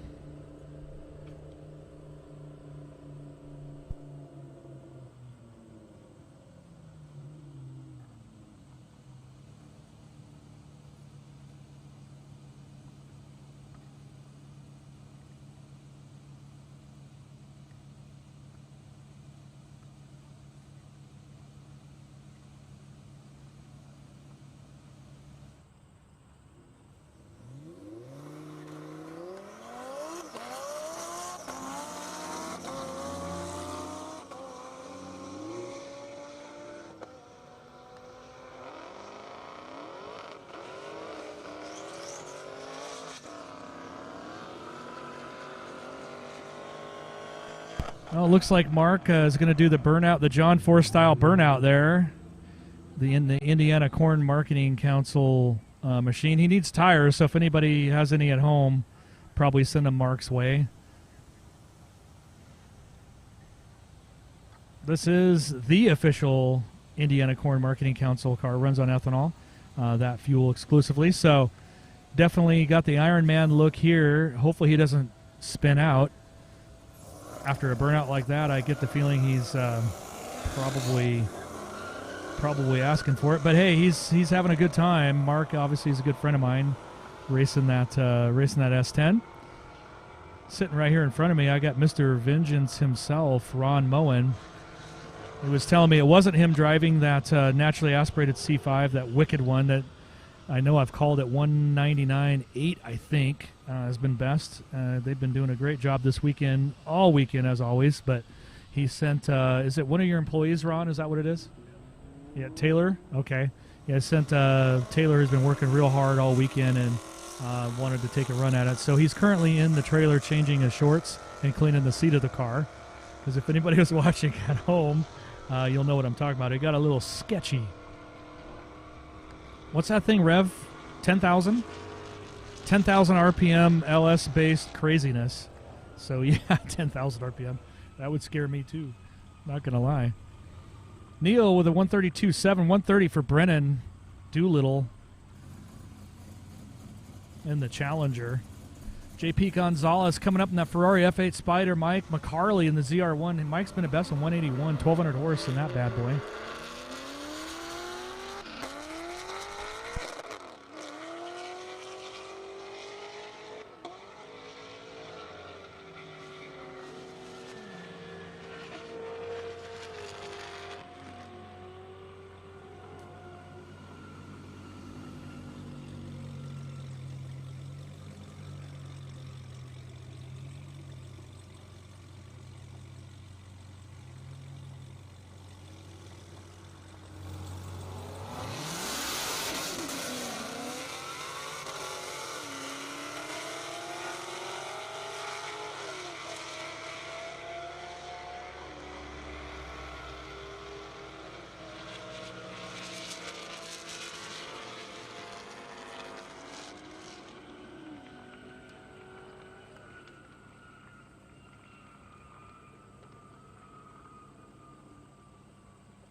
All right. Hey, everybody at home. Hey there. I got Ron Malin, which is crazy because I have been saying his name wrong for years, so I apologize, Ron, for that. He's such a good sport, though. Vengeance Racing is what I call Ron. He always comes out, has a great showing, great crew, great team. I just was asking him a few questions about his team or maybe some things that go on in the shop that maybe the regular, us regular people don't know. Tell us a little bit about your shop and some things. Well, Jimmy, Vengeance Racing was opened in 2006. We set out to be the premier LS and now LT performance shop in the nation, and our vision from day one was to have a total experience. A lot of people can modify cars, but they don't really run a business. And we want to run a business. We want to have the customer have a full experience of the modification process, include them in things, pictures on a daily basis, videos of their car on the chassis dyno, things like that. So we've got a full staff at Vengeance, everything from tuners to technicians to purchasing officers, client relations folks. We try to be a one-stop shop for performance, and I don't think it's any secret with having Ned out here that we've gone beyond the GM platform. That's for sure. We've done a couple of Vipers, Ned obviously being the most popular one by far, and we've got some Mustangs that we've built, a couple of GT500s, GT350Rs, branching out a little bit, just kind of getting the more brand recognition out there, learning some new things, probably just a different platform, but learning a few different things that you probably already knew, just in a different platform maybe. Yeah, Dodge and Ford have really stepped up the game in the past couple of years, and Chevy's trimmed up a little bit, with the global encryption on ECUs and things like that. So we've taken the opportunity to kind of spread our wings and see what else we can get into, and so far we've been very successful with it, obviously. Yeah, you guys have always top-notch. I remember the first time you guys came out, actually it was to this event, and literally swept the entire event. First time you guys came out to this event anyway. It wasn't your first half mile, I don't believe, but or was it? Was that your first half mile? Or no, we've been racing with Wanna Go Fast for several years. When we came out here, it was a totally different experience. I think the thing we love most about shift sector is you have to go rounds. You just don't put up a number and go home with the trophy.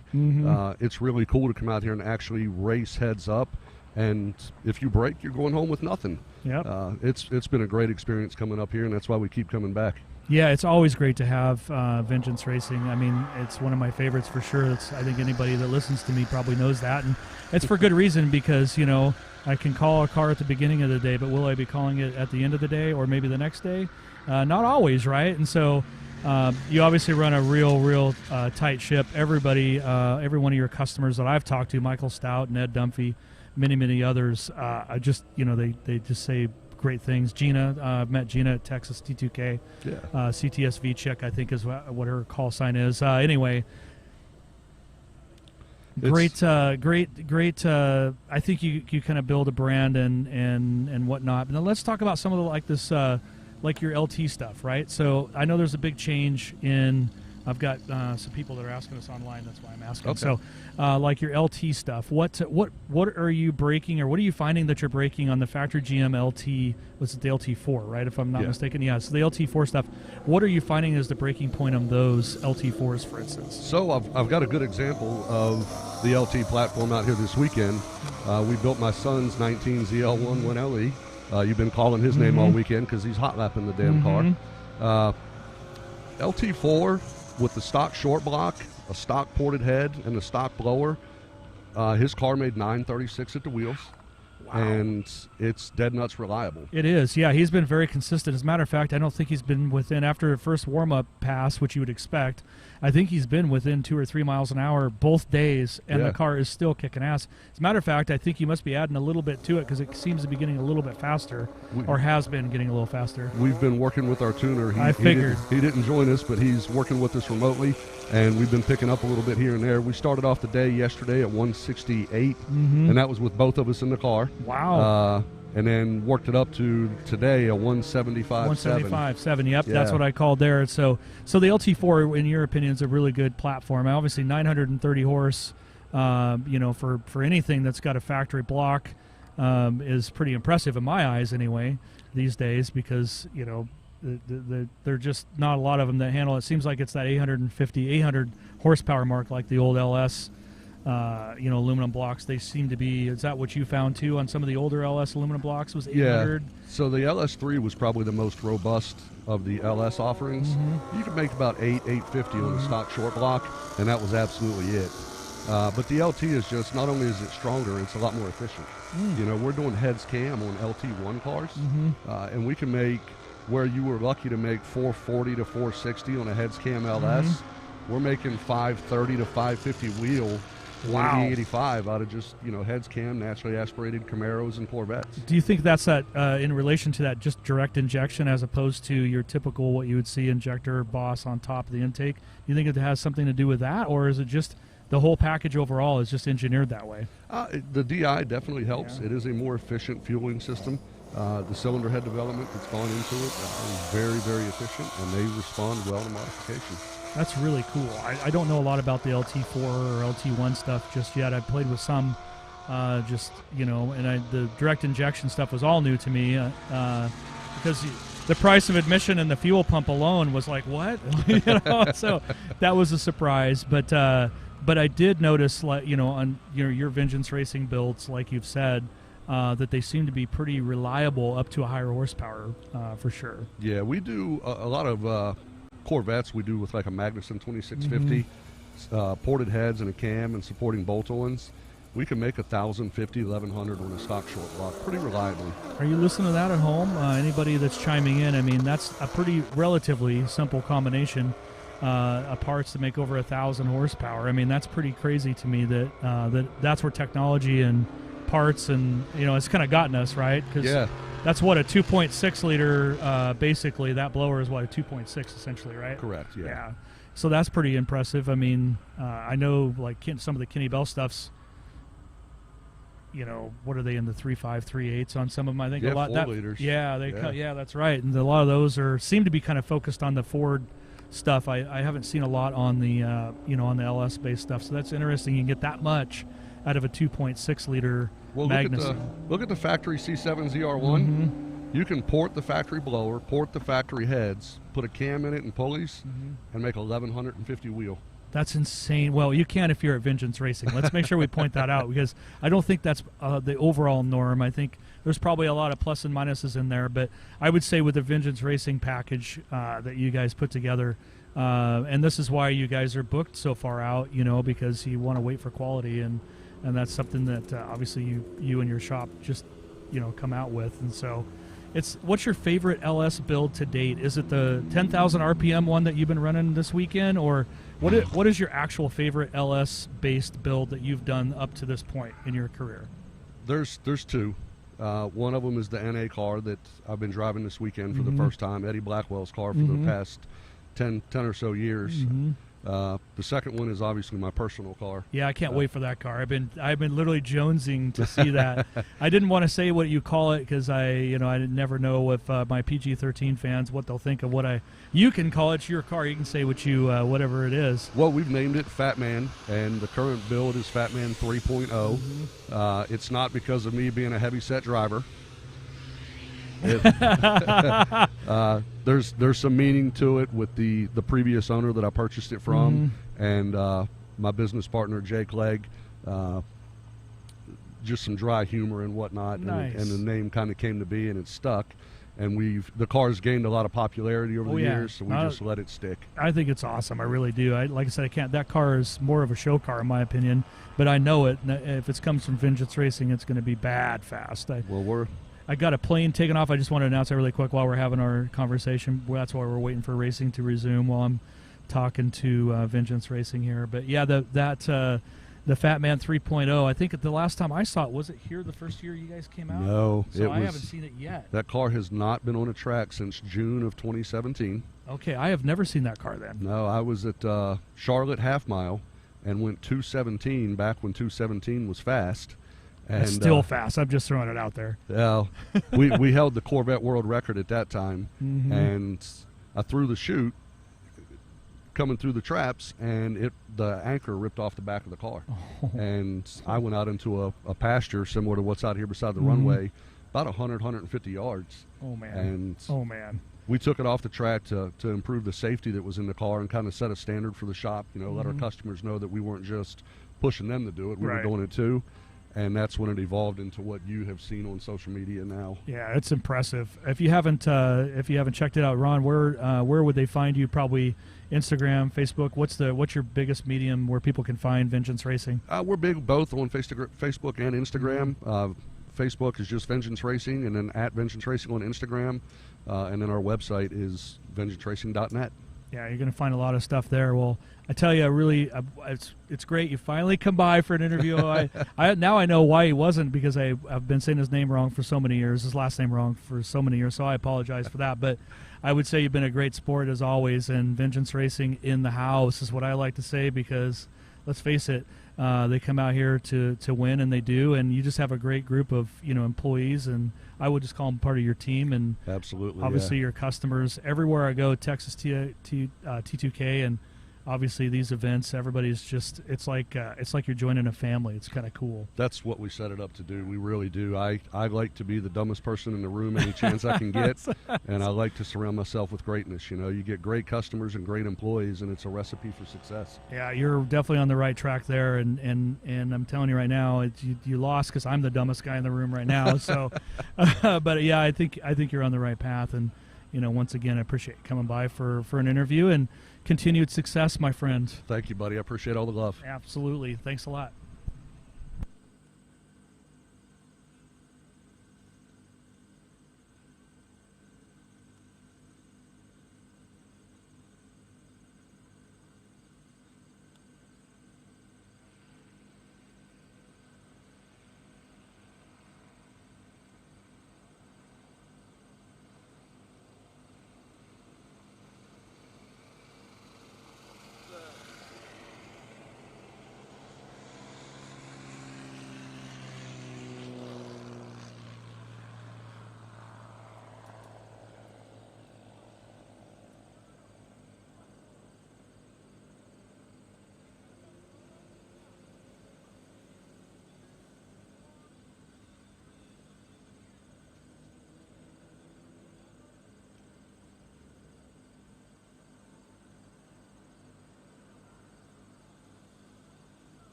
Too quiet.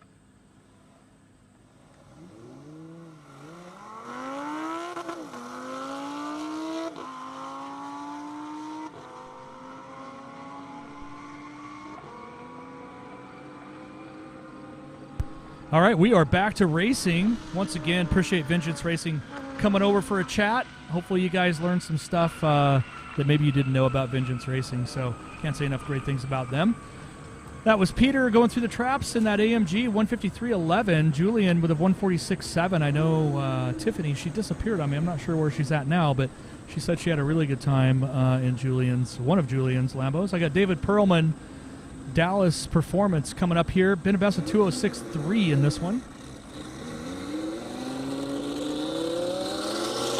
Not the best start for them. I'm not sure if he's nursing doing something different to tune setup. I'm not sure, but it looks like it's on the boil now for sure.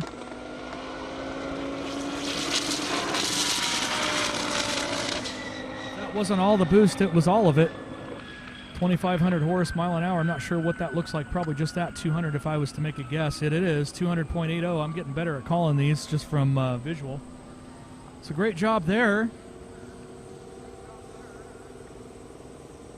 If I could find Tiffany somewhere out there and about, if she's somewhere near, I would love to have her come over and fill in for me for just a couple minutes.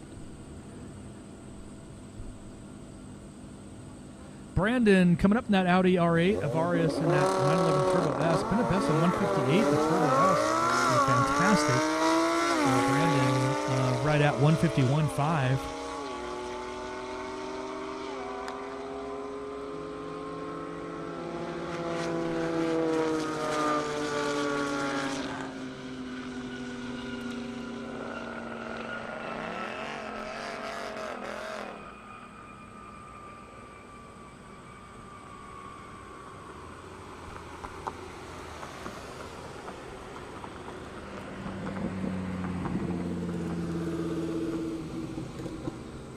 Last mile an hour there, Brandon with a 149.7. Avarius with a 155.9. Adrian, 19 Mustang, been a best of 133. JP Gonzalez, that beautiful Ferrari F8 Spider. You see it there on your screen. He's been a best of 161.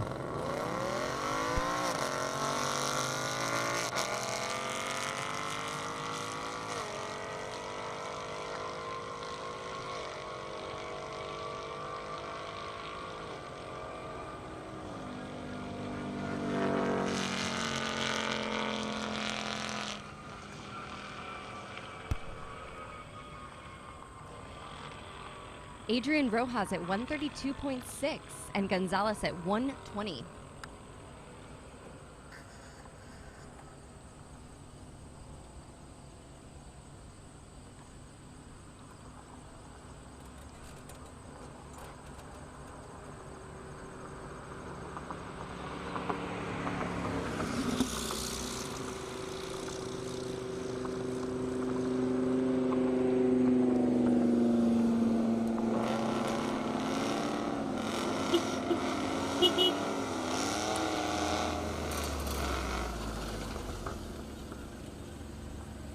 Taking their sweet time bringing us the next round, but they're making their way.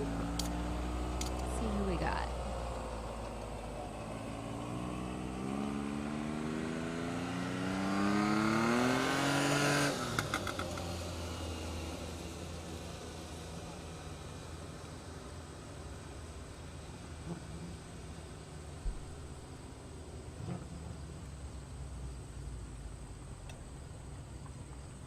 We've got Craig Kaiser in a 2013 Ford Mustang, 700 horsepower, and Mark Bales in a 2021 Dodge Hellcat at 800 horsepower. Let's see how they do.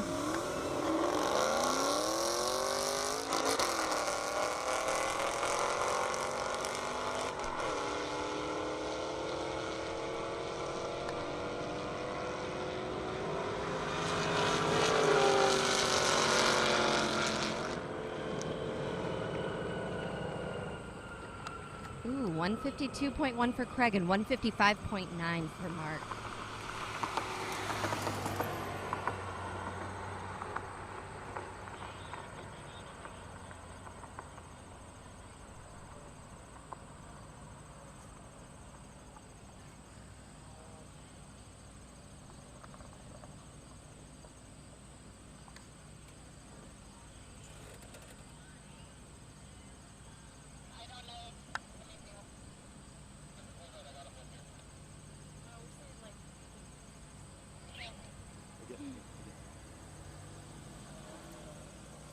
One of our shift girls being adorable and having a great time. All right, we've got Josh Cage at a 2022 Toyota Supra. Going against Devin in a 2020 Toyota Supra.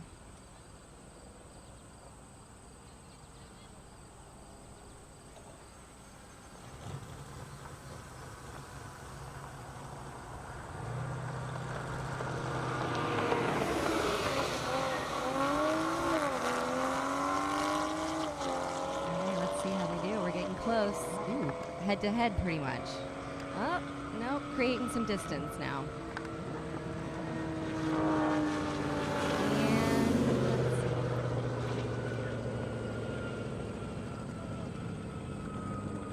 Gapple Beast.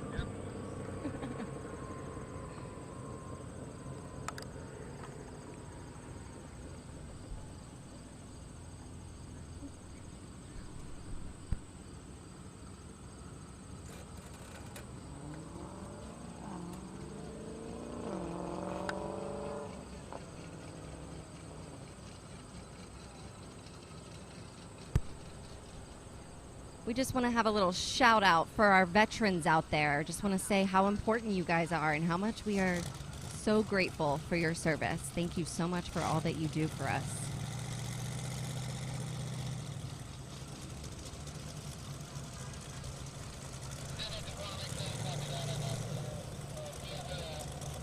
All right, looks like we've got Michael Stout in a 2014 Chevy Corvette solo racer.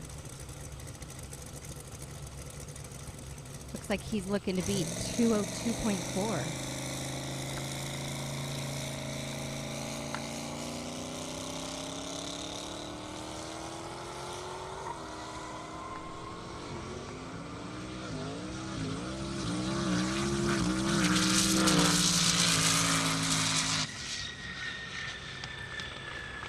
And there comes the parachute.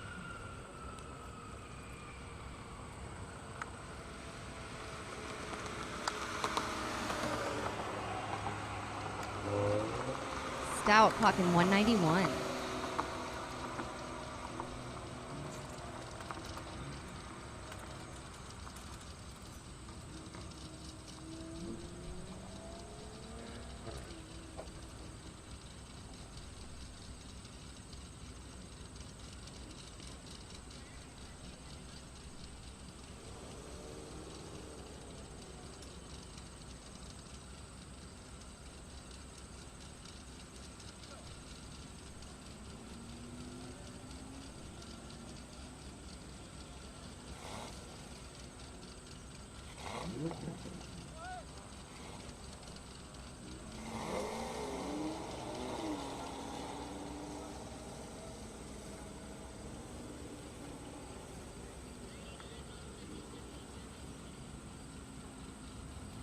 All right, we've got Andrew Waddell in a 2011 Chevy Corvette Z06 and Scott Macintosh in 2017 Audi R8.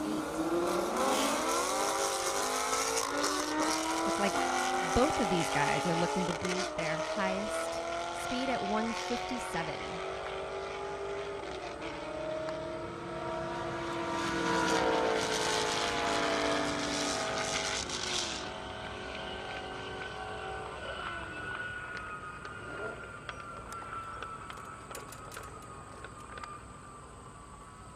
Waddell at 155 and Macintosh at 154.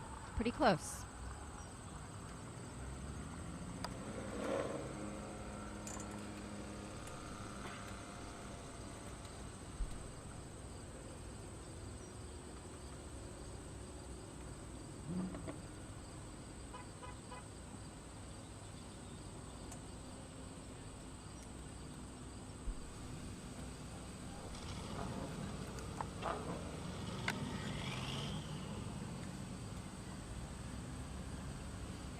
All right, now we've got Paul Cunningham in a 2018 Audi RS3 and Caleb Swan in a 2016 Ford Mustang.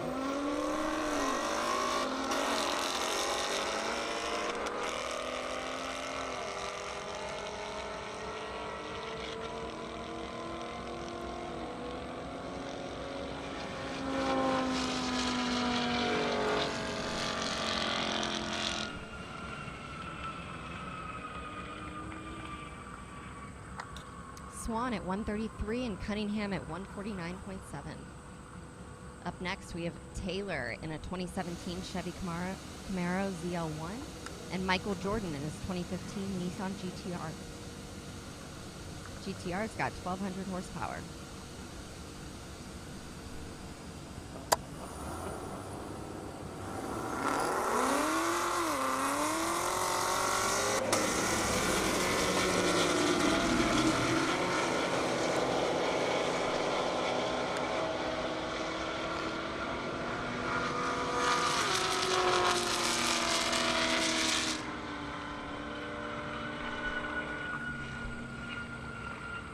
Taylor at 154.5 and Jordan at 153.7.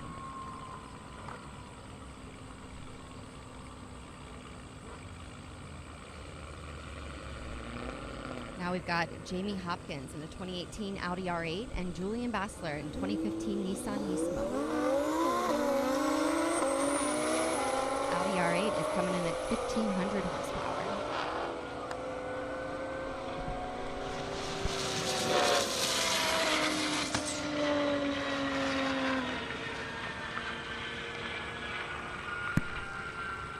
All right, Hopkins at 206, and Julian, where you at, Julian? 157.7. Next up, we have Trey Ressler in a 2019 Hodge Challenger Red Eye, and James Boulos in a 2016 Dodge Challenger.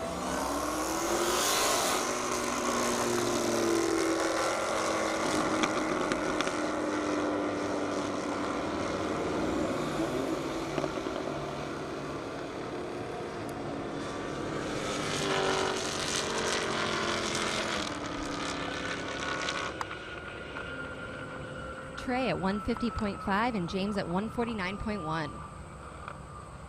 Next up, JP Gonzalez in a 2021 Ferrari F8 Spider, and Karolise Zalanskas in a 2021 Audi RS7.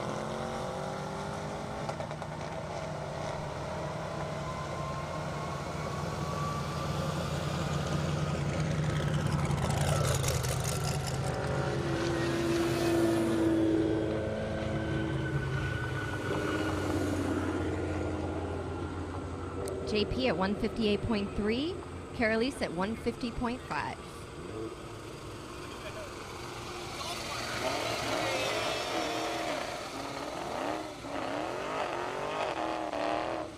On the track, Mark Bayless in a 2021 Dodge Hellcat,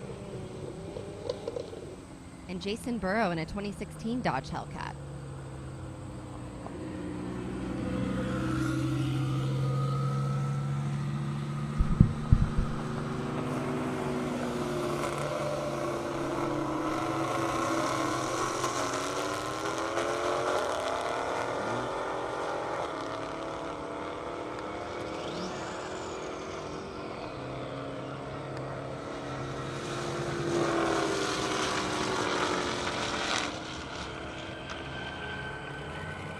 Mark at 153.3 and Jason at 158.7. Coming up, Dan Trickle in the 2010 Chevy Camaro SS, and Julian Bassler in his 2018 Lamborghini.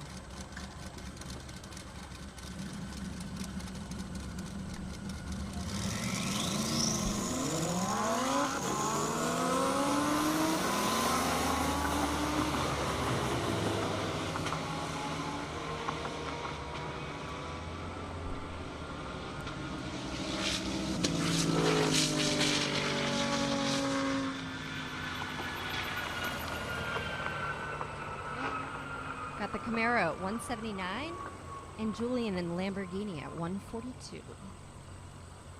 Forgive me, 149.2. Mo Akbari in the 2007 Porsche 911 Turbo, and then King Umonis in 2024 Shelby GT500.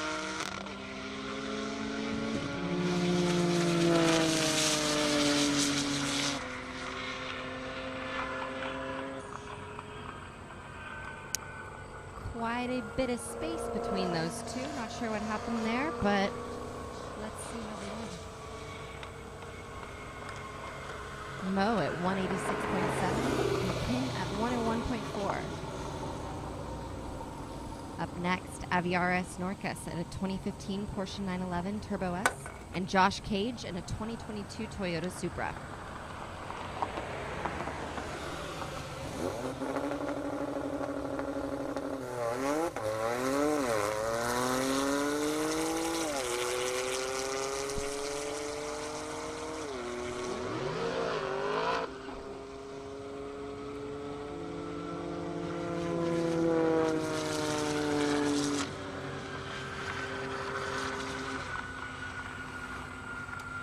Norcas at 157.1 and Josh right behind him at 142.7.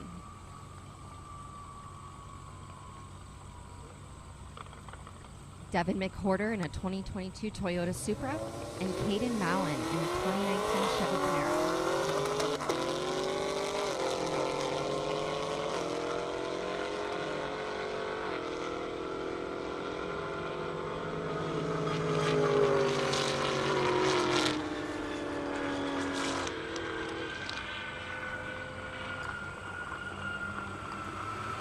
Kaden at 174.8 and Devin at 157.9. Peter in a 2021 Mercedes-Benz E63 and Lucas coming coming up in a 2022 BMW M5 CS.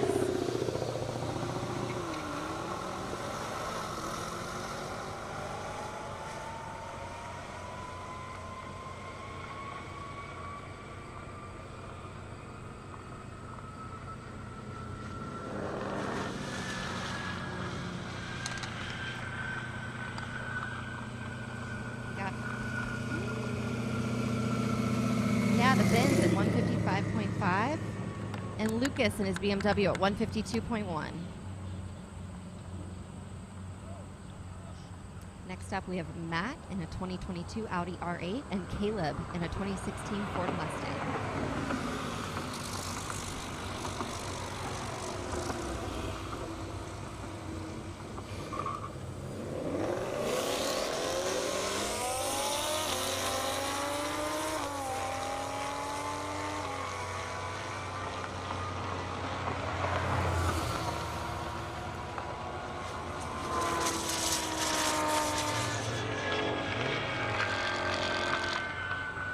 Matt in the Audi at 169, and Caleb, where you at, Caleb? 133.6. Michael Jordan up next with 2015 Nissan GTR, and Karolis Zelanskas in a 2021 Audi RS7.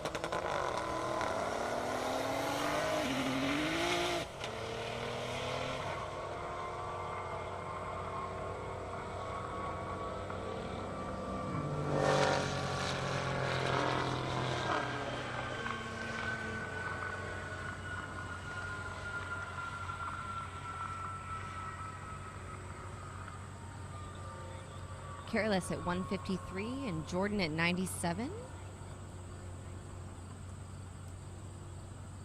Next up, we have Brennan Doolittle, 2017 Dodge Challenger, and Mark Bales in a 2021 Dodge Hellcat.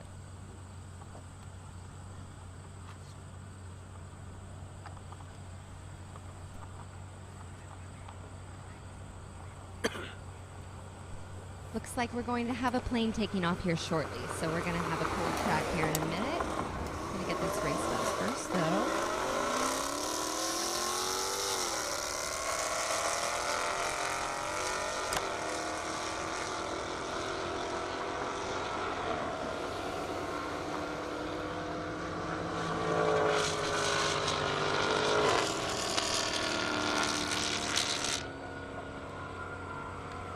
Brennan in the Challenger at 132 and Mark in the Hellcat at 154.7. Next up, the one and only Jay Legend in a 2012 Audi R8 and Trey Ressler in a 2019 Dodge Challenger Red Eye.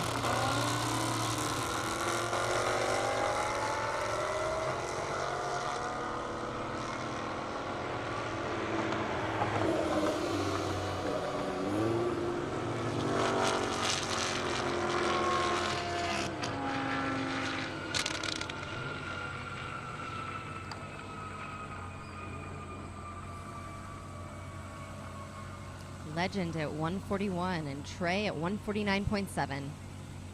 Now we've got John Moore in a 2008 Chevy Corvette Z06 and Aviaris Norcas in a 2015 Porsche 911 Turbo S.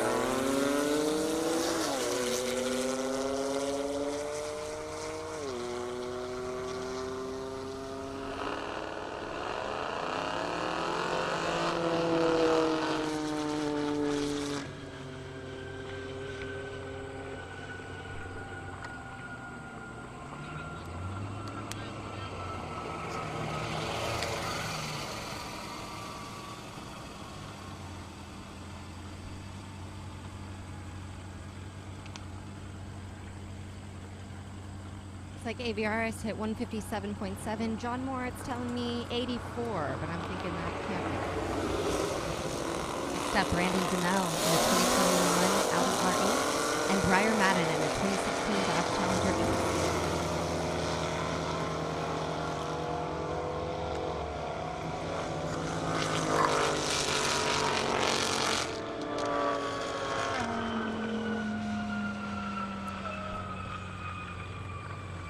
DeMel at 140.2 and Breyer at 172. Coming up, Brennan Castro in the 2016 Dodge SRT Hellcat Challenger Carolus Zalanskas in the 2021 Audi RS7.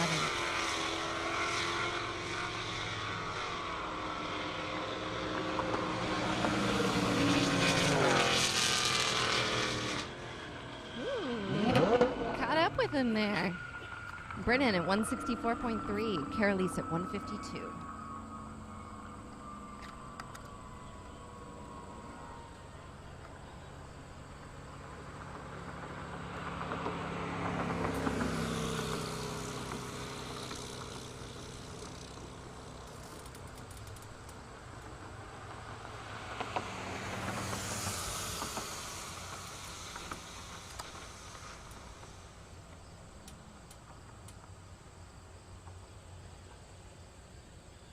Looks like it's time for the plane to take off, so we're gonna resume shortly.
fire truck.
If you look on camera, you can see our drones are up in the air. Travis Blackwell and Eduardo Branderies on drone today, working super hard to get you guys those shots.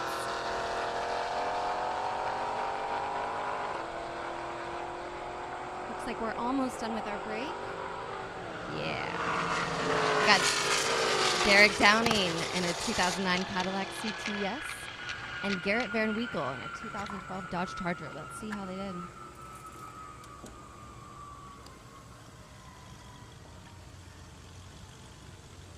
Van Winkle at 170.5 and Derek at 175.9. Up next, we have Brendan Brochure in a 2016 Ford Mustang GT and James Boulos in a 2016 Dodge Challenger.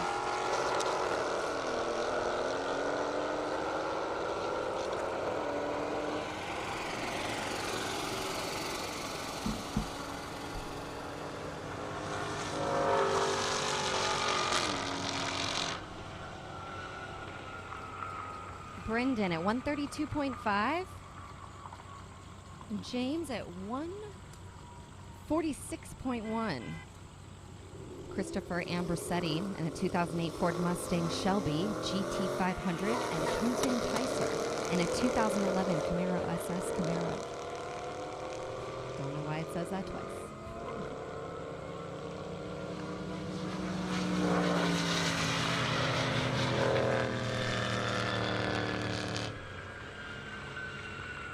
Tyser at 178.5.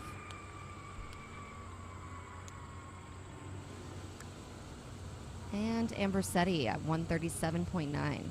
Next up, Peter Lomax. Nope, messed up. 2021 Mercedes-Benz E63 AMG and Lucas in a 2022 BMW M5 CS.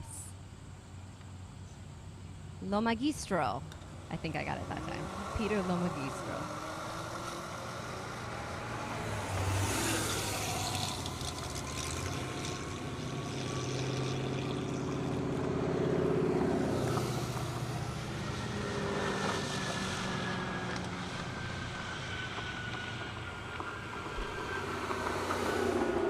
Peter at 155.2 and Lucas at 153.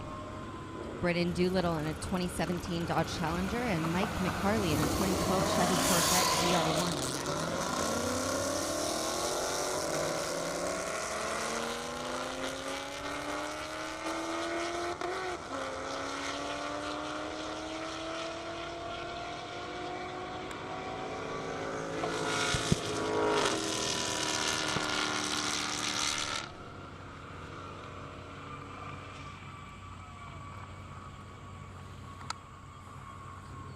Challenger at 132.2, and the Chevy Corvette at 118.3. AVRS Marcus up next in a 2015 Porsche 911 Turbo S, and Trey Ressler in a 2019 Dodge Challenger Red Eye.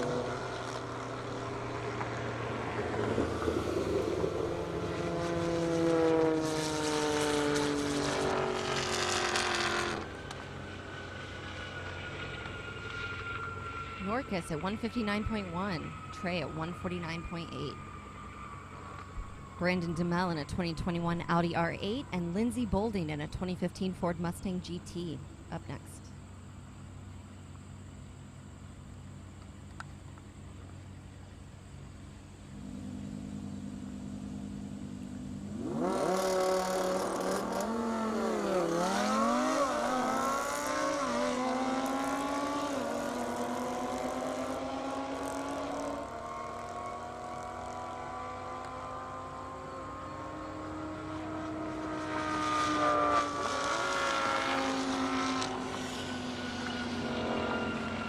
Brandon at 147.1.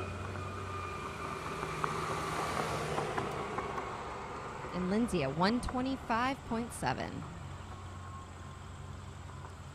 Next up, we have Jeremy Temple in a 2005 Pontiac GTO, and Patrick Parker in a 2002 Honda S2000.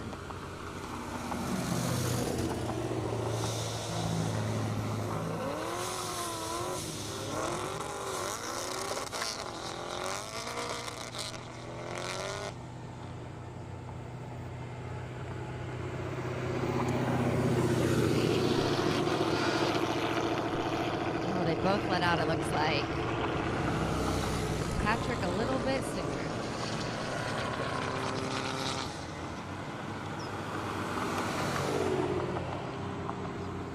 All right, we want to introduce you to Steven. He's our Starline camera. Say hi. Hi, Steven.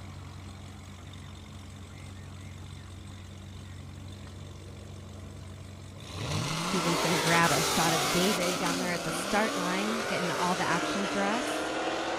Where you at, David?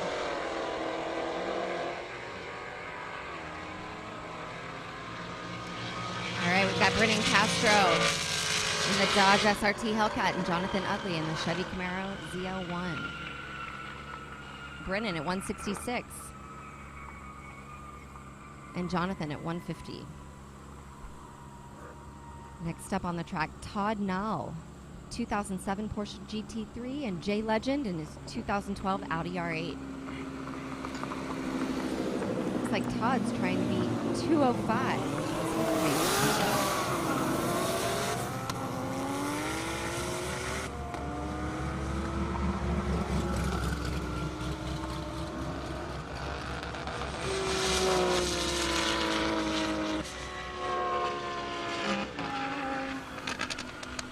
At 197.2.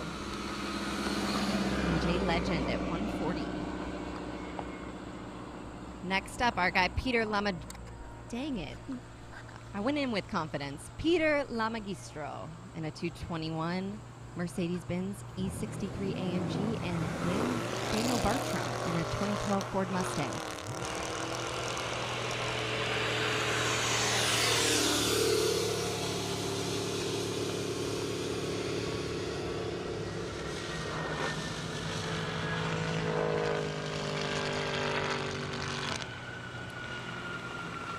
Magistro at 155, and Bartram at 141.2. Brennan Doolittle in a 2017 Dodge Challenger, and Adrian Rojas, 2019 Ford Mustang.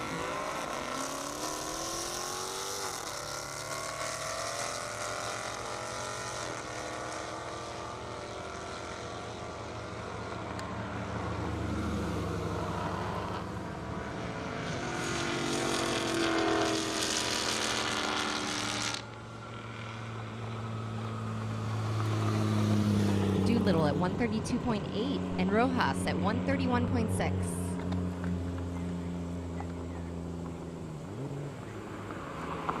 And here's Corey Davis, our finish line camera. Hey, Corey, you're doing awesome out there. Thank you so much. All All right, Trey Wrestler in 2019 Dodge Challenger and James Boulos, 2016 Dodge Challenger.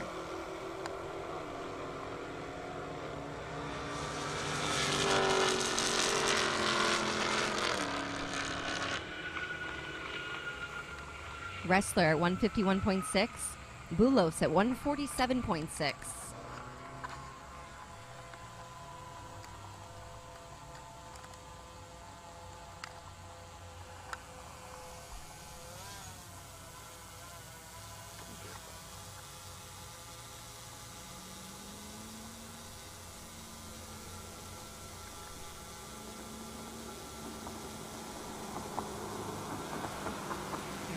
Shot of one of our drones up there. Easy and steady.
So here's our introduction to the drone guys.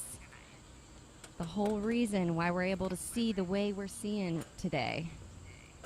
Up close and personal.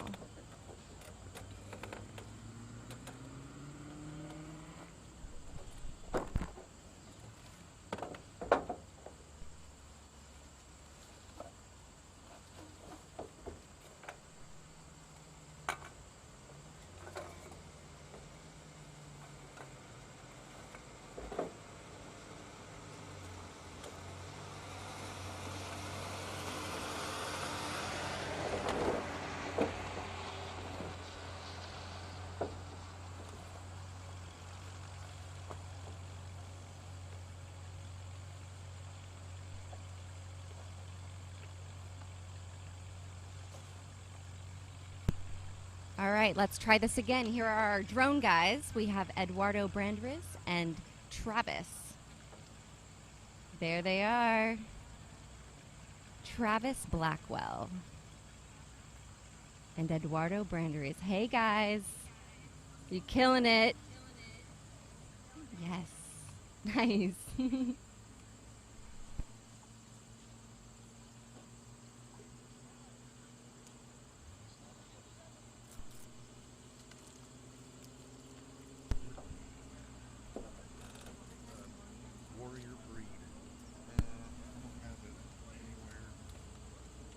All right, so right now we've got Tyler from Warrior Breed, one of our #1 volunteers here today.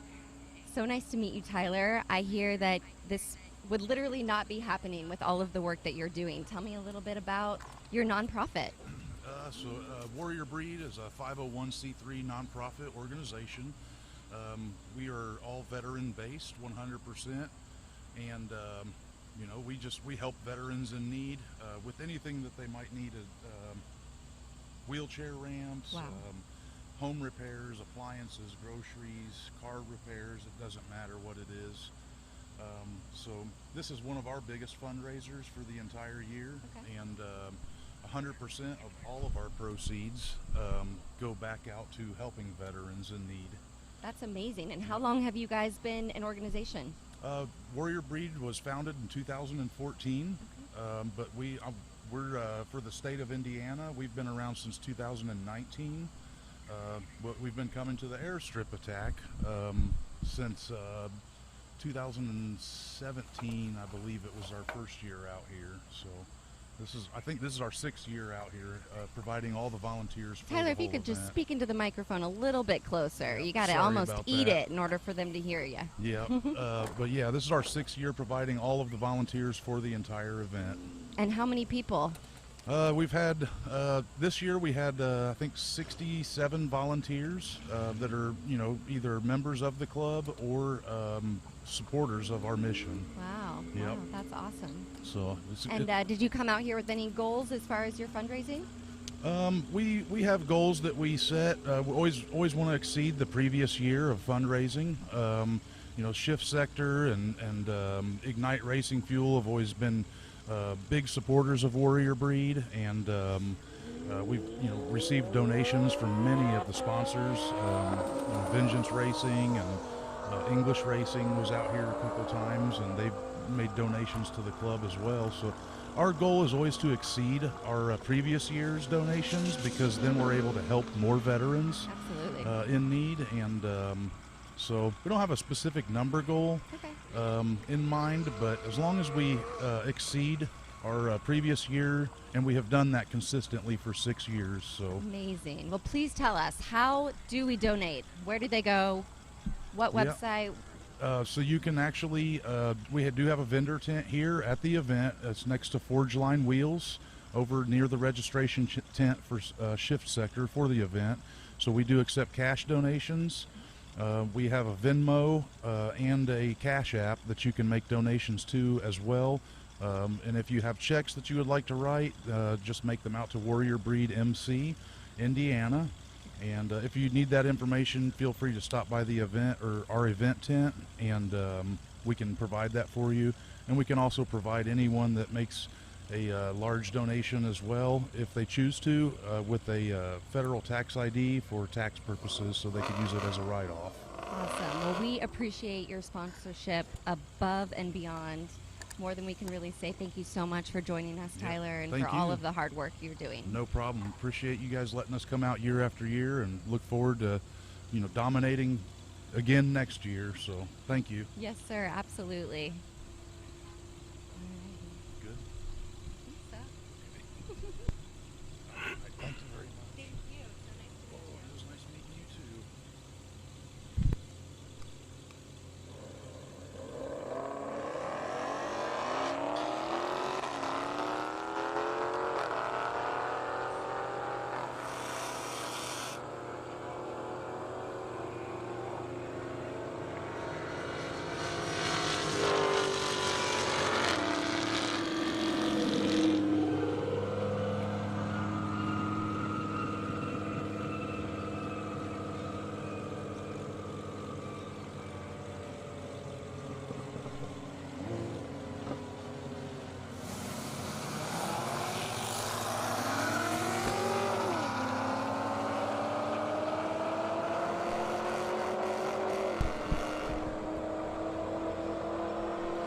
All right, as we kind of wind down a little bit here at our amazing live stream, hopefully you've all enjoyed that and this event out here in beautiful Marion, Indiana. Just want to give some shout-outs, some thank yous, and some whatnots. Of course, I got I got Revolution and Shift Sector, obviously our amazing event hosts. I got 1320 Video, broadcast streaming partner. What can I say that I haven't already said about them? Indiana Corn Marketing Council, E85 and Unleaded 88, those are our major broadcast sponsors, and really appreciate their sponsorship. Revolution.com, all those amazing drone cameras and whatnot, everything that the whole team does and puts together, can't thank them enough. JeffreyJHart.com, once again, my director in my ear, a fantastic job. Always enjoy working with JeffreyJHart.com. Streaming live on YouTube, Facebook, and Twitch. Thank you to GTA, Global Time Attack, obviously, everything that they have brought to the table to support us over here at Airstrip Attack in beautiful Marion, Indiana. I got some shout-outs. Obviously, Driveway.com. That's a personal for me. I appreciate that. Everybody checking Driveway.com and Driveway Portland Lithia Jeep.com. Check them out. Shout-outs for the corn states that support all this. There's quite a few. We got Michigan, we got Kansas, we got Kentucky, Missouri, Illinois, and, of course, Nebraska. That's also where 1320, that's our home base is for 1320 Video. Shout out to my main man, Kyle. Love you, brother. 1320, here we go. Shout out for them and everything that they do for the sport in general. Again, I remember meeting Kyle. It was Kyle and one of his other gentlemen that came to one of the events, and they literally were in a Suburban and just came out and have been heavy hitters ever since. So always appreciate 1320 Video. They've been on site shooting features all weekend, which you're going to have to look at their website and all their social media streams to watch a lot of this stuff. It's going to be pretty amazing, as always. Well put together. I know Fred's been out there doing stuff all weekend long. So thank them for syndicating our live feed on their Facebook and their YouTube. And without them, obviously, we would not have the reach that we have. Make sure, though, this is the most important piece, 1320video.com. Check out their merchandise. They got some really cool Summer Boost t-shirts, along with well over 200 other items. Check that out. It's definitely worth a look-see. I have many 1320 Video t-shirts that I have purchased at different events. I never ask for one for free because you always support your people that are supporting you. And t-shirts are one way to do that. And so definitely show your support for 1320 Video. Check out their 1320video.com website. They've been supporting Airstrip Attack events for over 8 years through their media and just being here. This is the 7th year doing Indy Airstrip Attack. This year, 75% of the drivers are running ethanol. When we started, that number was only 10%. How crazy is that? So, kind of winding down our racing here for the day. As it's coming up towards the end, waiting to see if I have some more things to say. But for me personally, I just want to say thank you to everyone who's watched. Everyone's here this weekend, including the amazing Shift Sector team for doing everything that they do. It's definitely been a good experience for me, as it has been for now, I think 9 years, maybe coming up on 10. I think 2023 is 10 years. We're pretty close to it, I gotta say. So anyway, I've had a great ride. Here's the world's most dangerous MC, as they like to call me. I don't know why. Probably because I go rogue and I do what I want. But either way, hopefully you enjoy that. And yeah, that's pretty much what I've got so far. I'm gonna give my voice a 1 second break here while I have some water. Hang on a second.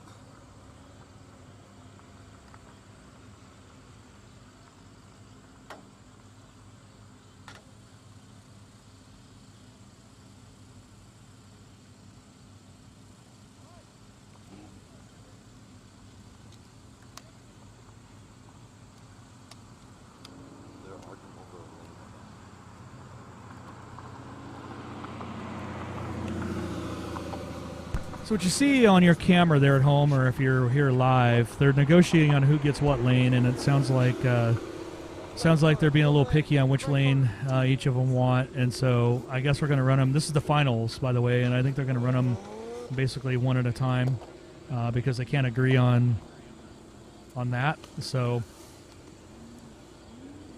everybody wants the near lane for whatever that's worth. Probably their data shows a little faster. So this appears to be the all-wheel drive finals, and that would be whatever mile an hour. It looks like Tom's been a 204.4, and so whatever mile an hour this is will be measured against the Dallas Performance. I believe that's what that car is. I think they're pretty close on mile an hour, so that's probably why they're being pretty particular. That looked like a pretty fast run for Tom. Let's look at the mile an hour, see what that actually is. 206.4, so yeah, I was definitely sandbagging some. I know Dallas in that Lamborghini, I think it's been 205. I'll find out here in a second. 206.3, so there you go. It's really going to be that tight. So that's why they were trying to get lane choice and figure that out. So got Dallas Performance, David Perlman piloting that beast, 2,500 horse in that Lamborghini. Remember, top mile an hour is what's going to take this one down.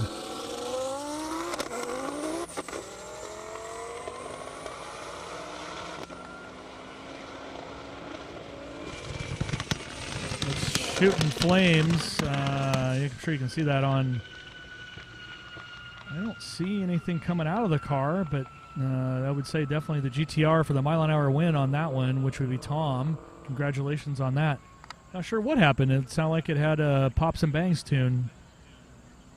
I don't see anything coming out of the car. It's still running. So not quite sure.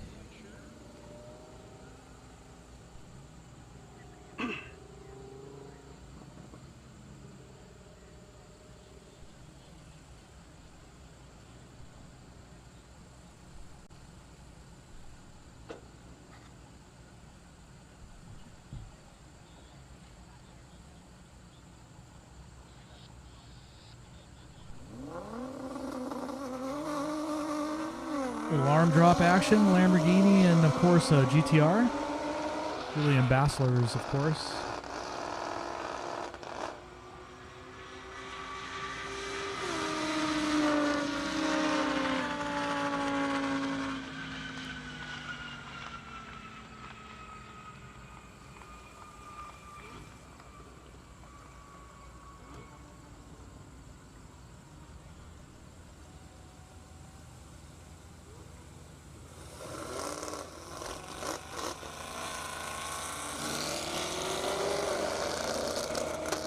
Madden, Brian Dorsey right there in that CTSV wagon.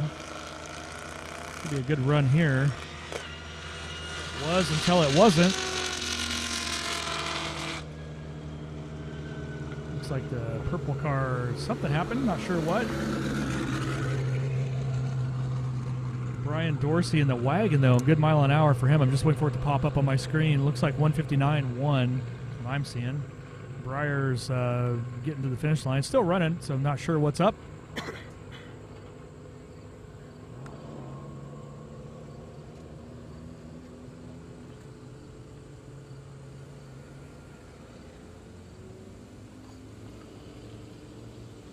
It's Lakeland, one of our grid girls out there.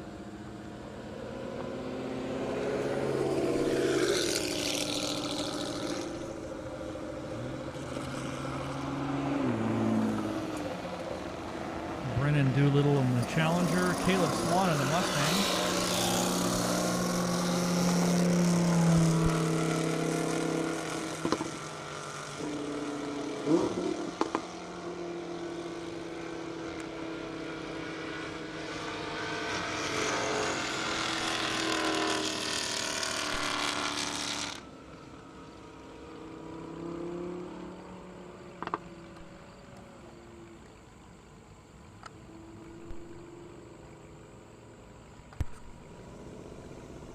Definitely smell that E85 ethanol as it went by. Love that smell.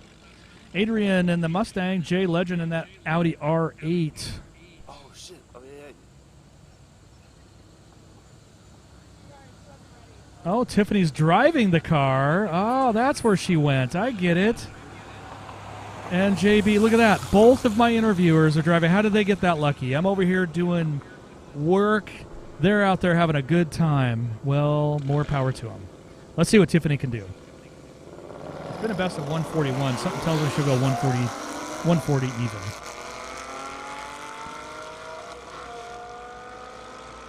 She's off to a good start.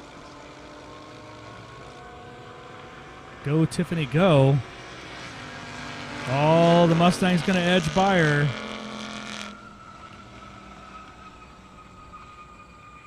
A 127.6 to a 132.5. Missed it by that much, but hey, pretty good for a first try. Zach Moore, Seth Moore, Camaro against Camaro. Here you go.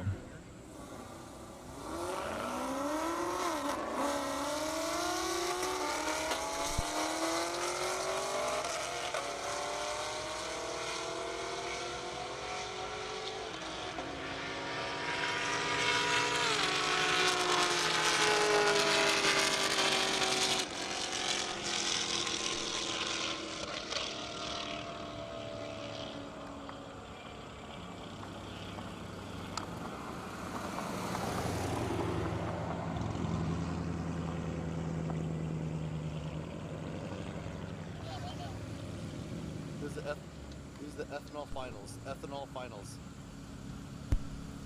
All right. This is the Ethanol Finals, Indiana Corn Marketing Council. You see it right there. This is the Ethanol Finals. Dave Newen, Julian Bassler. Here you go.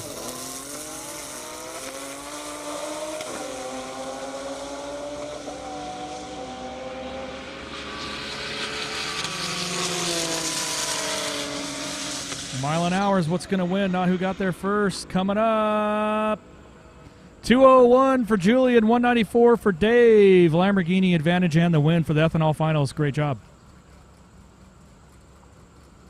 Sounds like I might have a behind-the-scenes camera in the control room.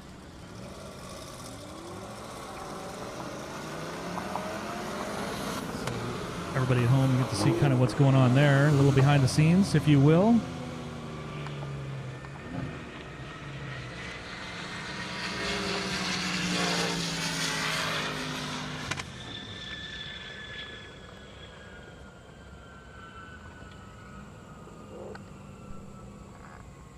Let's take a look inside the control room. Let's see what we got here. Should be showing up in your video. There we go. There's Jeffrey J. Hart. Wave, Jeffrey. Say hello. There he is. That's Ryan Randall's right there. Hello, Ryan. That's Revolution.com. So JeffreyJHart.com right there on one side and Revolution.com on the other. Appreciate everything that they have done all weekend long, guiding, directing, and putting on an amazing show. So thank you guys so much.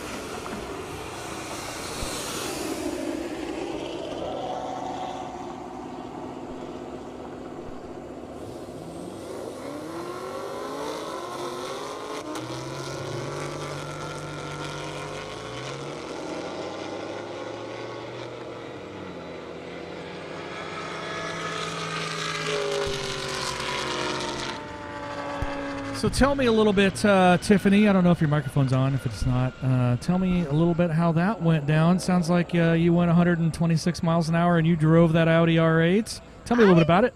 I saw a little closer to 131, but I don't know. I was trying to pay attention to the road. There's a road? That's an airstrip. Come on, Tiffany. You've been here all weekend. That was crazy. I am sweating.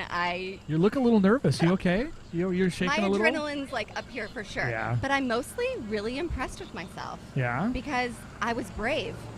I thought that I was going to get up there and be a little nervous, be a little shaky. But as soon as I got to that finish line and I saw that guy next to me, I was like, oh, he thinks he's going to have it easy. Let's show him otherwise. And you went full pro, didn't you? I mean, I did my best. I think you did great. No, it was wonderful. I would tell you that was fun. Super fun. Yep. I love it. Amazing way to end the weekend for me.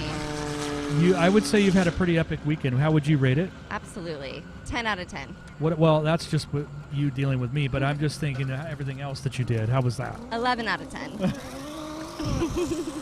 I was asking for it, and I served it, and she served it back. There you go. Nicely done. So what I miss? What's going on out here? There was, let's see, a couple finals, a couple upsets. Really nothing major as far as that went. Definitely, what was I trying to say before I have completely lost my train of thought? My bad. Well, I was going to ask, how Julian, many finalists are there? Well, there was quite a few. I think we're through most of those now. Julian ended up winning the ethanol class in his Lamborghini. Went 202, 206. I can't remember. I'd have to go back and look. But he ended up winning. That's all that matters. And so beautiful. My boy Julian. Yeah, the Purple People Eater looked like he let out, like maybe his foot slipped off the gas pedal. Didn't we have that discussion, Tiffany, with these guys and gals, where the gas pedal is? Did you ask them, is it to the left or to the right? Did they have an answer? I haven't quite gotten to it yet. Mm-hmm. Didn't want to Slacker. really offend anyone. Slacker. But it's a solid question. You're slacking. That's it. You're slacking. It's the end of the day, No lunch break for you next time. All right.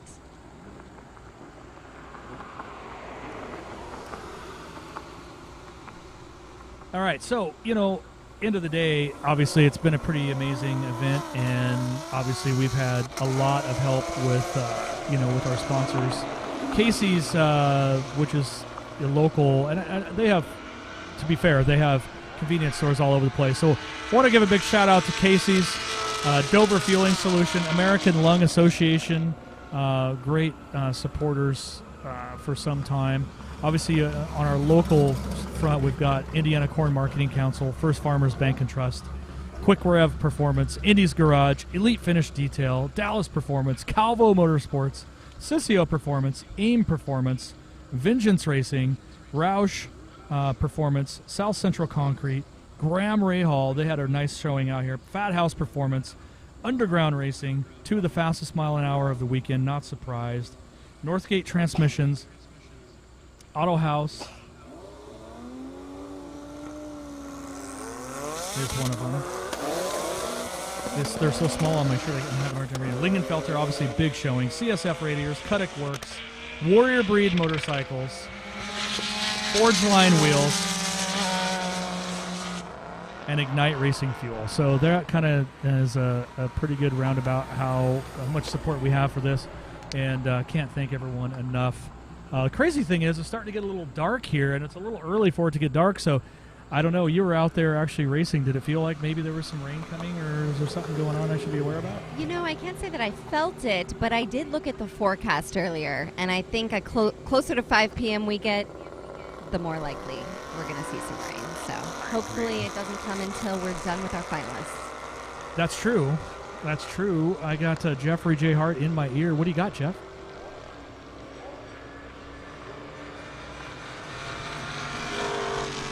So we definitely want to very specifically thank Elena for her support. Appreciate all of that, as always, from the Indiana Corn Marketing Council.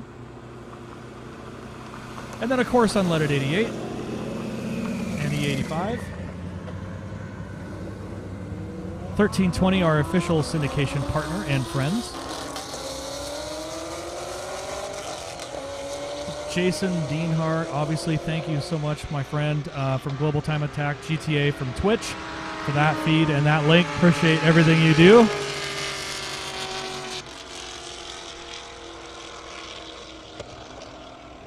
We got all the other, I want to give a shout out for all the other states that support E85 and all the Indiana Corn Marketing Council that is not just in Indiana, Michigan, Kansas, Kentucky, Missouri, Illinois, and Nebraska, the home of 1320 Video.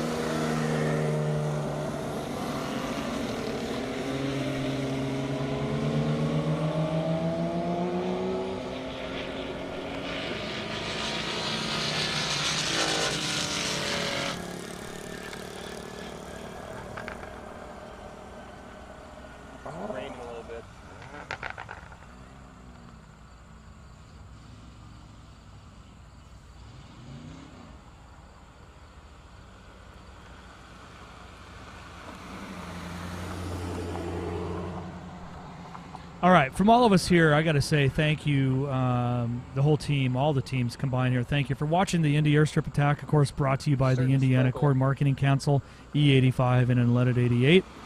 Today's broadcast was produced by Revolution and directed by none other than JeffreyJHart.com. Airstrip Attack is a Revolution/Shift Sector event. Tiffany?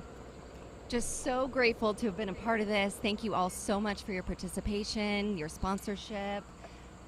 Thank you so much. Hope you all have a great rest of your day. Thank you, Tiffany. So I'm Jimmy Shaberg, and I'll see you next year for more half-mile racing.